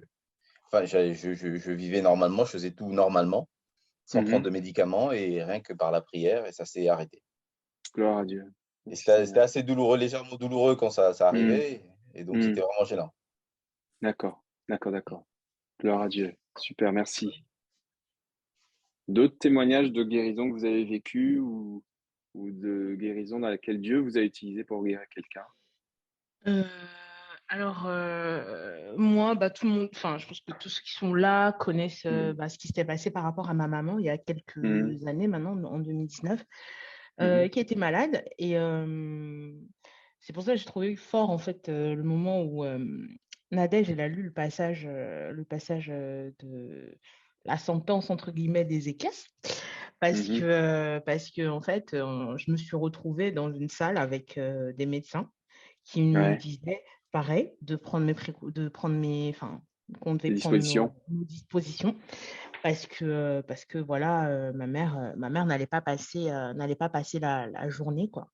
Et moi, en fait, à ce moment-là, j'étais avec mon père, on n'était que mon père et moi avec du coup les médecins. Mon père était dévasté. Du coup, il pleurait et moi, j'ai juste demandé au médecin si je pouvais prier pour eux, en fait, tout simplement pour que Dieu leur donne peut-être la solution, le discernement. Moi, je crois en Dieu qui guérit. Tu as proposé aux médecins de prier pour eux. Ceux qui me connaissent savent que ce n'est pas dans mes habitudes. Ce n'est pas du tout dans mes habitudes de faire ce genre de choses. Mais en fait, voilà, j'ai été quelque part poussée aussi par le Saint-Esprit qui m'a permis déjà d'avoir cette audace, entre guillemets, parce que ce n'est pas du tout vraiment dans mes habitudes. Voilà, forcément, hein, on passe un peu pour une illuminée à ce moment-là, mais qu'à cela ne tienne, j'ai prié pour eux. Et quand je suis rentrée chez moi, j'ai continué à prier. Je pense que j'ai dû prier toute la nuit. J'ai vraiment toute la nuit sans dormir. J'arrivais pas à faire autre chose, vraiment, que prier. Et je peux le dire aujourd'hui, puisque j'avais pas encore forcément fait de témoignage là-dessus, mais je peux le dire aujourd'hui, vraiment, le Seigneur m'a montré distinctement comment il était en train de restaurer ma mère, littéralement, vraiment, je l'ai vu. Je l'ai vu, vraiment, et quand je le dis, j'en ai encore, parce que c'est fort, vraiment, je l'ai vu, de mes yeux vus, comment il était en train de restaurer ma mère, comment il était en train vraiment, je sais pas, il y avait des anges autour d'elle, et ils étaient en train de marteler, vraiment de restaurer, comme voilà, un bâtiment ancien, je sais pas comment expliquer ça. Mais il la relevait, il prenait soin d'elle, il la manipulait. C'est ça, et en fait, à un moment, je vois une image où, en fait, il met ma mère sur le ventre et il commence à manipuler son dos. Moi, quand je finis de prier, du coup, comme je devais appeler à l'hôpital à peu près toutes les heures pour prendre des nouvelles, et en fait, juste au moment où je termine de prier, j'appelle à l'hôpital et en fait, les médecins ils me disent, Madame, on ne peut pas vous parler parce qu'on est en train de s'occuper de votre mère, ça ne va pas du tout. Voilà, ça ne va pas du tout. Donc, je me dis, waouh, ok, Seigneur, pourquoi tu me montres ça si c'est la fin? Et en fait, je continue à prier. Et quand je vais à l'hôpital, je trouve ma mère sur le ventre. Comme dans ta vision. Vraiment, il l'avait retourné. Et en fait, c'est ce geste-là qui a permis, en fait, parce que ses poumons étaient en train de s'affaisser, tout était en train de s'affaisser. Et le fait de la mettre comme ça, sur le ventre, ça a permis, en fait, que la machine, en fait, qui l'aidait à respirer, voilà, reprenne son travail. Voilà. Et c'était... Et là, quand j'ai vu ça, j'ai dit, OK, Seigneur, voilà. Et c'est fou. Après, bon, l'histoire, après, on la connaît et on a tous beaucoup prié pour sa guérison. Ça a duré le temps que ça a duré, mais vraiment, j'ai la conviction aujourd'hui que même malgré les petits bobos, parce que bon, voilà, il y a toujours des petits bobos, mais vraiment, je suis convaincue que le Seigneur l'a restaurée. Et quand je priais, je demandais vraiment au Seigneur de la restaurer. Donc, ça veut dire que même les anciennes maladies qu'elle pouvait avoir, n'avait plus de place dans son corps et je remercie le Seigneur pour ça. Quoi. Une maman toute neuve que tu as eue. C'est ça, j'ai une maman toute neuve maintenant. Gloire à Dieu. Le Seigneur est tellement grand. Ça fait déjà 3 ans. Ça fait déjà 3 ans. Enfin bon, après, de toute façon, comme il y a eu le Covid, de toute façon, tout est vieux maintenant. Donc, tu rajoutes 2 ans à tout. C'est ça. Ah ouais, gloire à Dieu, c'est énorme. Merci Seigneur. Je n'avais pas entendu tout le détail du témoignage. Bien sûr, on avait suivi, on a prié, mais ouais, d'accord, c'est énorme. Le Seigneur est grand. Super. D'autres témoignages Ok, moi j'ai 2 témoignages. Ah, super, merci. Mais pas de moi, ça me concerne pas. C'est pas grave. Ce sont les témoignages que j'ai entendus. Alors déjà, personnellement, j'aimerais bien voir des miracles comme ça, de guérison. J'en ai pas vu. Je ne fais qu'entendre les gens dire, mais j'aimerais bien voir. Bon, j'espère qu'un jour je verrai. Pas pour croire, mais parce que j'ai envie de voir, en fait. Bien sûr. Donc, premier témoignage, c'est donc une femme qui était non chrétienne et qui a, c'était il y a longtemps, donc je vous dis à peu près, elle recevait une chrétienne chez elle qui lui parlait habituellement de Dieu. Elle n'y croyait pas du tout. Et un jour, elle a été tellement agacée, je crois qu'elle lui a dit, écoute, si Dieu existait, ça se saurait. Voilà. Et je ne sais plus ce qui a amené cette dame finalement à toucher sa gorge. Voilà, mais elle a une... Elle voulait l'étrangler peut-être. Non, heureusement. Non, mais justement, voilà, elle a fait ce geste prophétique de guérison. Et donc, cette femme expliquait dans ce témoignage qu'elle ne comprenait pas pourquoi elle faisait ça. Elle n'a pas compris. Et donc, et le lendemain, elle s'est rendue compte qu'elle n'avait plus cette fameuse maladie qu'elle avait dans la gorge. Voilà. Donc, cette femme est devenue chrétienne et dans ce témoignage, elle témoignait de la puissance du Seigneur. Extraordinaire. Voilà. Juste une question. Attends, juste une question. Quand tu dis qu'elle lui a mis la main sur la gorge, ça veut dire que c'est le Saint-Esprit qui lui a révélé qu'il fallait qu'elle mette bien la sûr, main. La femme ne lui a rien dit. Ouais, non. En fait, la femme ne lui a absolument rien dit. Ouais, c'est ça qui est extraordinaire. Elle se connaissait déjà, je ne sais plus, etc. Mais effectivement, c'est le Saint-Esprit qui l'a amené à toucher sa gorge, bien entendu. Énorme. Gloire à Dieu. Voilà. Et le deuxième, c'est le témoignage d'un pasteur. Et encore une fois, j'aurais voulu voir, mais bon, voilà. Donc, il était en Inde. Peut-être que vous connaissez d'ailleurs ce pasteur. Bon, je ne vais pas dire le nom, mais bon, bref. Il était en Inde et en fait, à un moment donné, le Seigneur l'a conduit, l'a amené, le Saint-Esprit l'a amené à lever les mains. Et donc des guérisons se sont manifestées, voilà, sans qu'il touche les gens, en fait. Et ce qui est assez intéressant, c'est qu'il y avait des enfants dans cette salle. Et une petite fille a dit, en fait, au pasteur qu'elle avait vu, qu'elle voyait même les mains de Jésus sur les mains du pasteur. Au moment où le pasteur avait ses mains en direction de la foule, Jésus lui a donné la vision de ses mains, les mains de Jésus sur les mains du pasteur. Génial. J'ai trouvé ça incroyable. C'est énorme. J'aurais voulu voir ça, moi. Ouais, c'est énorme, c'est énorme. Tu Voilà, verras ce que c'est avec toi, tu vois, mais gloire voilà, à Dieu. En tout cas, merci. voilà. Donc c'est Jésus qui Merci guérit, beaucoup. hein, clairement. Voilà. C'est sûr, c'est évident, c'est sûr. Non, c'est important que tu dises que c'est Jésus qui guérit parce que malheureusement, il y a encore trop de gens et c'est un peu une mode, entre guillemets, et je dis ça sans aucun jugement, hein, des gens qui croient en des entités, en des anges, en des je sais pas quoi, qui guérit. Ça n'existe pas. Ça n'existe pas. C'est Jésus seul qui guérit. C'est Dieu seul qui guérit. Il nous utilise, il passe par nous pour guérir. Il nous demande de faire des actes, notamment comme tu viens de dire, d'imposer les mains parce qu'on le fait, mais par la foi. Mais quand on dépose les mains, évidemment, on n'a pas de pouvoir. Dieu nous donne un charisme, il nous donne un don, il nous dit, bah voilà, Patrick, je te donne ça, Catherine, je te donne ça, mais ça, c'est Dieu qui donne, il fait ce qu'il veut. Mais on n'a aucun pouvoir. On n'est pas des super-héros de Marvel ou je sais pas quoi, ça n'existe pas.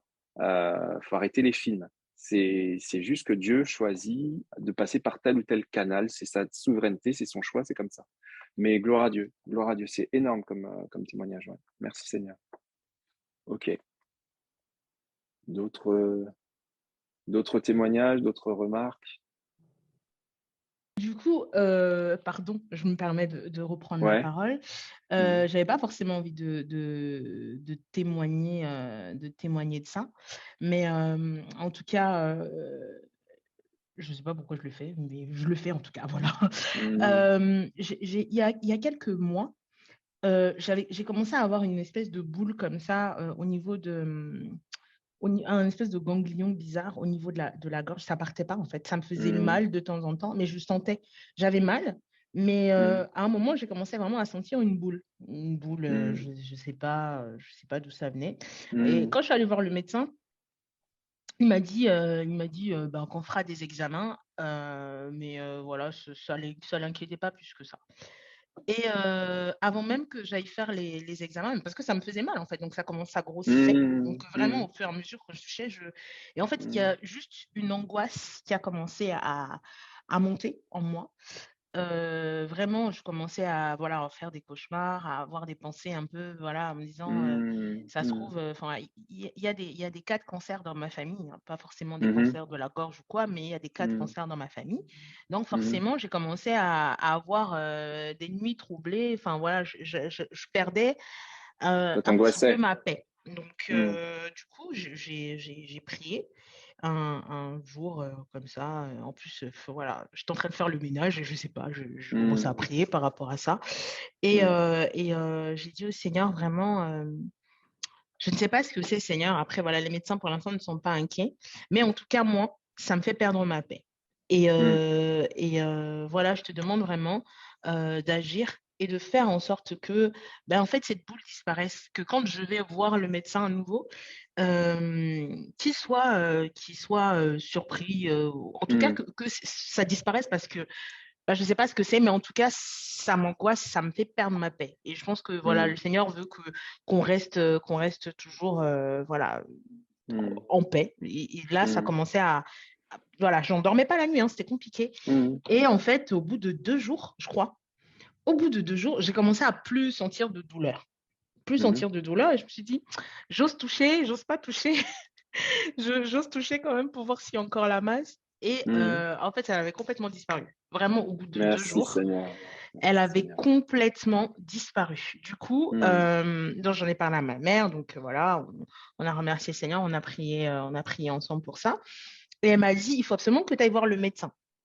Donc, quand je vais voir le médecin et que je lui explique que voilà, ça avait disparu, il me dit comment ça a disparu? Ça ne disparaît pas comme ça. Je lui dis bah si.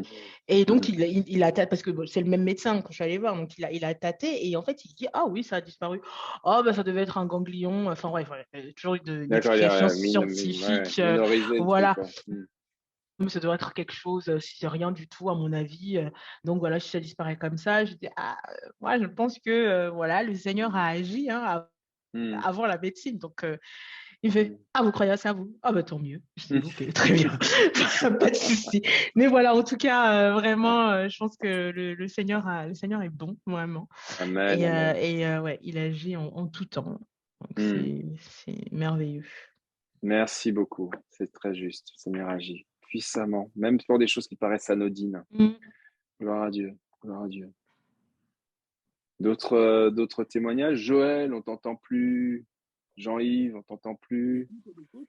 Pat. Moi, j'ai témoigné. Non, toi, c'est bon. Mais Joël et Jean-Yves, on vous entend plus. Non, j'écoute. Ok. Et vous avez des témoignages? Moi, j'ai un... Joël, vas-y, tu voulais dire quelque chose? Non, je disais juste que j'ai pas. Non, j'ai rien en particulier, au fait, ouais, D'accord. Ouais. C'est... Comment dire? Moi, j'ai deux choses. Au tout début de ma foi, j'entendais, j'allais à des réunions de prière. Alors, je précise que je n'aimais pas du tout les réunions de prière. Je trouvais ça trop long, incompréhensible, etc. Mais à un moment, il y avait, j'étais dans une église à Paris, à la Porte Dorée, que certains connaissent, et j'ai été témoin de guérison de paralytiques. Alors, je n'y croyais pas au début, et puis le Seigneur a ouvert mon cœur et je me suis bien rendu compte que c'était réel. C'était des véritables personnes paralysées qui se levaient de leur fauteuil roulant et qui se mettaient à marcher, qui pliaient leur fauteuil et ils disaient c'est fini, ou alors qu'il y avait des béquilles et qui finissaient par marcher. J'ai vu ça quelques fois, je n'y croyais pas au début, mais c'est extraordinaire. Voilà. Et c'est vrai, sinon j'en parlerai pas. Deuxième chose que j'ai vécue, c'est alors c'est pas directement une guérison, mais ça m'est arrivé de prier, et notamment à Pontoise, pour des gens lors d'appels. Et ce que j'ai ressenti, c'est quelque chose que j'ai jamais ressenti autrement. C'est l'amour de Dieu, la compassion de Dieu pour les personnes qui souffrent, mais d'une force que j'avais jamais ressentie. Ça m'est arrivé avec une personne en particulier à l'église, je ne peux pas citer son nom, mais je lui ai partagé et elle m'a dit que le Seigneur l'avait guéri après. Mais j'avais ressenti surtout une compassion, quelque chose que je ne peux pas nommer en fait, que je ne peux pas expliquer. Mais c'est comme si, je pense que c'était vraiment la compassion du Christ que je ressentais vis-à-vis de cette personne. D'être associé à sa souffrance, de comprendre profondément ce qu'elle vivait. C'est comme si je le vivais avec elle. Et je crois que quand Jésus dit, quand dans la parole de Dieu c'est écrit, Jésus ému de compassion, et après on voit qu'il y a un miracle, c'est vraiment pas pour rien. C'est pas pour décorer que c'est écrit. C'est vraiment très, très important. Voilà. Voilà, c'est ce que je voulais témoigner. Mais je suis comme vous. Moi, j'ai soif et j'ai faim de plus de miracles, de plus de guérisons, de plus, et que la présence de Dieu se manifeste puissamment. Il est souverain, bien évidemment, mais il veut guérir. Il veut guérir. Il veut délivrer, il veut guérir. Et qu'on soit les agents de ça, que le Seigneur passe par nous ou par d'autres, peu importe, mais que vraiment il manifeste sa grâce et sa guérison. Et il y a encore des besoins dans l'Église, de gens qui ont besoin. Je ne vais pas donner son nom de famille parce que c'est enregistré, mais on connaît tous Catherine, on sait tous ses souffrances, on connaît tous Daniel. Voilà, je pense à elle en particulier, il y en a certainement d'autres, peut-être aussi des maladies psychiques, etc. Des gens qui ont besoin de délivrance parmi nous, ou que Dieu va nous envoyer. Et vraiment que le Seigneur se glorifie. Et c'est pas juste un sujet de discussion au mois de juillet parce qu'on n'avait rien à faire. C'est vraiment, je pense, un sujet qu'il faut qu'on porte dans la prière, qu'il y ait des guérisons, qu'il y ait des actions, Vous savez, j'ai lu pendant mon école biblique, on nous a demandé de lire plein de bouquins, plein d'ouvrages, des extraits de bouquins aussi. Il y en a un, c'est sur les réveils religieux. Ça date du XVIIIe siècle, si ma mémoire est bonne. Et quand on étudie les réveils, c'est souvent, très très souvent, même quasiment tout le temps, accompagné de guérisons et de miracles. Voilà. Et il faut qu'on aspire à ça. C'est pas parce qu'on n'en voit pas, c'est pas parce que c'est rare. Ça ne devrait pas être rare, parce que la présence de Dieu est là, parce que Dieu veut agir. Donc vraiment que le Seigneur nous permette de ne pas passer à côté de sa grâce. Mais encore une fois, on ne peut pas le provoquer. Mais par contre, on peut chercher celui qui donne la grâce. Voilà. On n'est pas attaché forcément à la guérison, mais on est attaché à celui qui guérit. Et ça, c'est vraiment, je pense que ça fait la différence. Voilà. J'ai un dernier témoignage. Oui, C'est le bonus. Il est revenu. Voilà. c'est un exemple, donc voilà, il ne faut pas en faire une généralité, mais c'est un exemple que je trouve assez intéressant, qui met en avant la persévérance. Donc, c'est une femme qui était aveugle, qui est allée voir un pasteur pour prier, mais à plusieurs reprises. Je ne sais plus exactement combien de fois. Il est arrivé? Il me semble que c'était plus de... Tu l'as vu? Il me semble que Il c'était a dit ton micro est allumé. il me semble que c'était plus de 5 fois. 5, 7 Ok. fois, je ne sais pas trop. Et Ok. donc, à chaque fois, ce pasteur la voyait. Donc, la première fois, il a prié pour elle. Ouais. Le lendemain, elle est revenue. Elle était toujours aveugle. Il a encore prié pour elle. Et tous les jours, elle revenait. Et il priait à chaque fois pour elle. En tant qu'être humain, au bout d'un moment, bon, il l'a vu s'avancer. Le jour suivant, il s'est dit, elle va venir, je vais prier pour elle, il ne va rien se passer. Je ne comprends pas. Voilà, donc il prie pour elle, encore une fois. Donc, elle s'avance, je ne sais combien de fois. Et le dernier jour, elle se présente, il prie pour elle. Et elle voit. Wow. Le Seigneur, par contre, cette fois-ci, a expliqué à ce pasteur pourquoi ça avait pris autant de temps. Ouais. C'est parce qu'en fait, elle l'avait sur sa tête. C'est en vision qu'il lui a montré, hein, bien sûr. Sur sa tête, en fait, elle avait une pieuvre qui avait des tentacules. Et donc, plusieurs tentacules, donc 7 ou 9, je ne sais plus, bref, un certain nombre de tentacules qui correspondent en fait, au nombre de fois où elle est venue pour s'avancer. Et donc, le Seigneur lui a fait comprendre qu'à chaque fois que tu as prié, il y a une tentacule qui est partie. Merci Seigneur. Et ça, il ne le savait pas. Il ne comprenait pas. Elle non plus ne le savait pas. Donc, si elle n'avait pas persévéré, si elle n'était pas revenue encore et encore, voilà, peut-être que voilà, elle n'aurait pas vu. Donc, ce n'est pas un cas, voilà, je ne veux pas en faire un cas général et dire effectivement, il y a quelque chose de démoniaque, clairement. Mais ça montre quand même aussi cette persévérance-là qui était nécessaire par rapport à cette femme. Et il y a beaucoup de gens qui sont dans ce cas-là. Je suis allée voir je ne sais combien de pasteurs, j'ai prié je ne sais combien de fois, les autres sont guéris, moi je ne suis pas guérie. Je ne dis pas que c'est un cas général, mais je dis que, voilà, j'ai trouvé ça vraiment intéressant, ce témoignage-là, et le fait que le Seigneur ait révélé à la fin, parce que le Seigneur aurait pu ne pas révéler, et ce pasteur n'aurait pas compris. Mais là, vraiment, j'ai trouvé que c'était intéressant. Merci.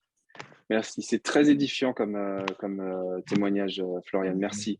Parce que ça me fait penser à ce passage de la femme et du juge inique. Comme quoi, elle a tellement insisté, elle a cassé les pieds au juge et il a fini par lui donner ce qu'elle voulait. Mais c'est sa persévérance qui a fait ça, en fait. Et comme tu dis, c'est vrai que c'est pas un cas, voilà, on peut pas le généraliser, mais ça existe aussi, clairement. Il y a cette dimension-là aussi, clairement. Ouais. Merci beaucoup. Merci beaucoup. Waouh. Ah ben, je pense qu'on est pas mal là. Maintenant, on a des choses dans le cœur, dans la tête peut-être aussi. Et cherchons le Seigneur. Le Seigneur cherche, celui qui cherche trouve. Voilà, cherchez et vous trouverez. Frappez et on vous ouvrira. Voilà. Donc vraiment qu'on cherche et que le Seigneur nous permette de voir ces choses et de les mettre en pratique. Vraiment là maintenant, il faut que le Seigneur qu'on soit en capacité d'être de voir des miracles et des guérisons. Gloire à Dieu. Gloire à Dieu. Merci beaucoup. Bonne soirée à tous. Merci.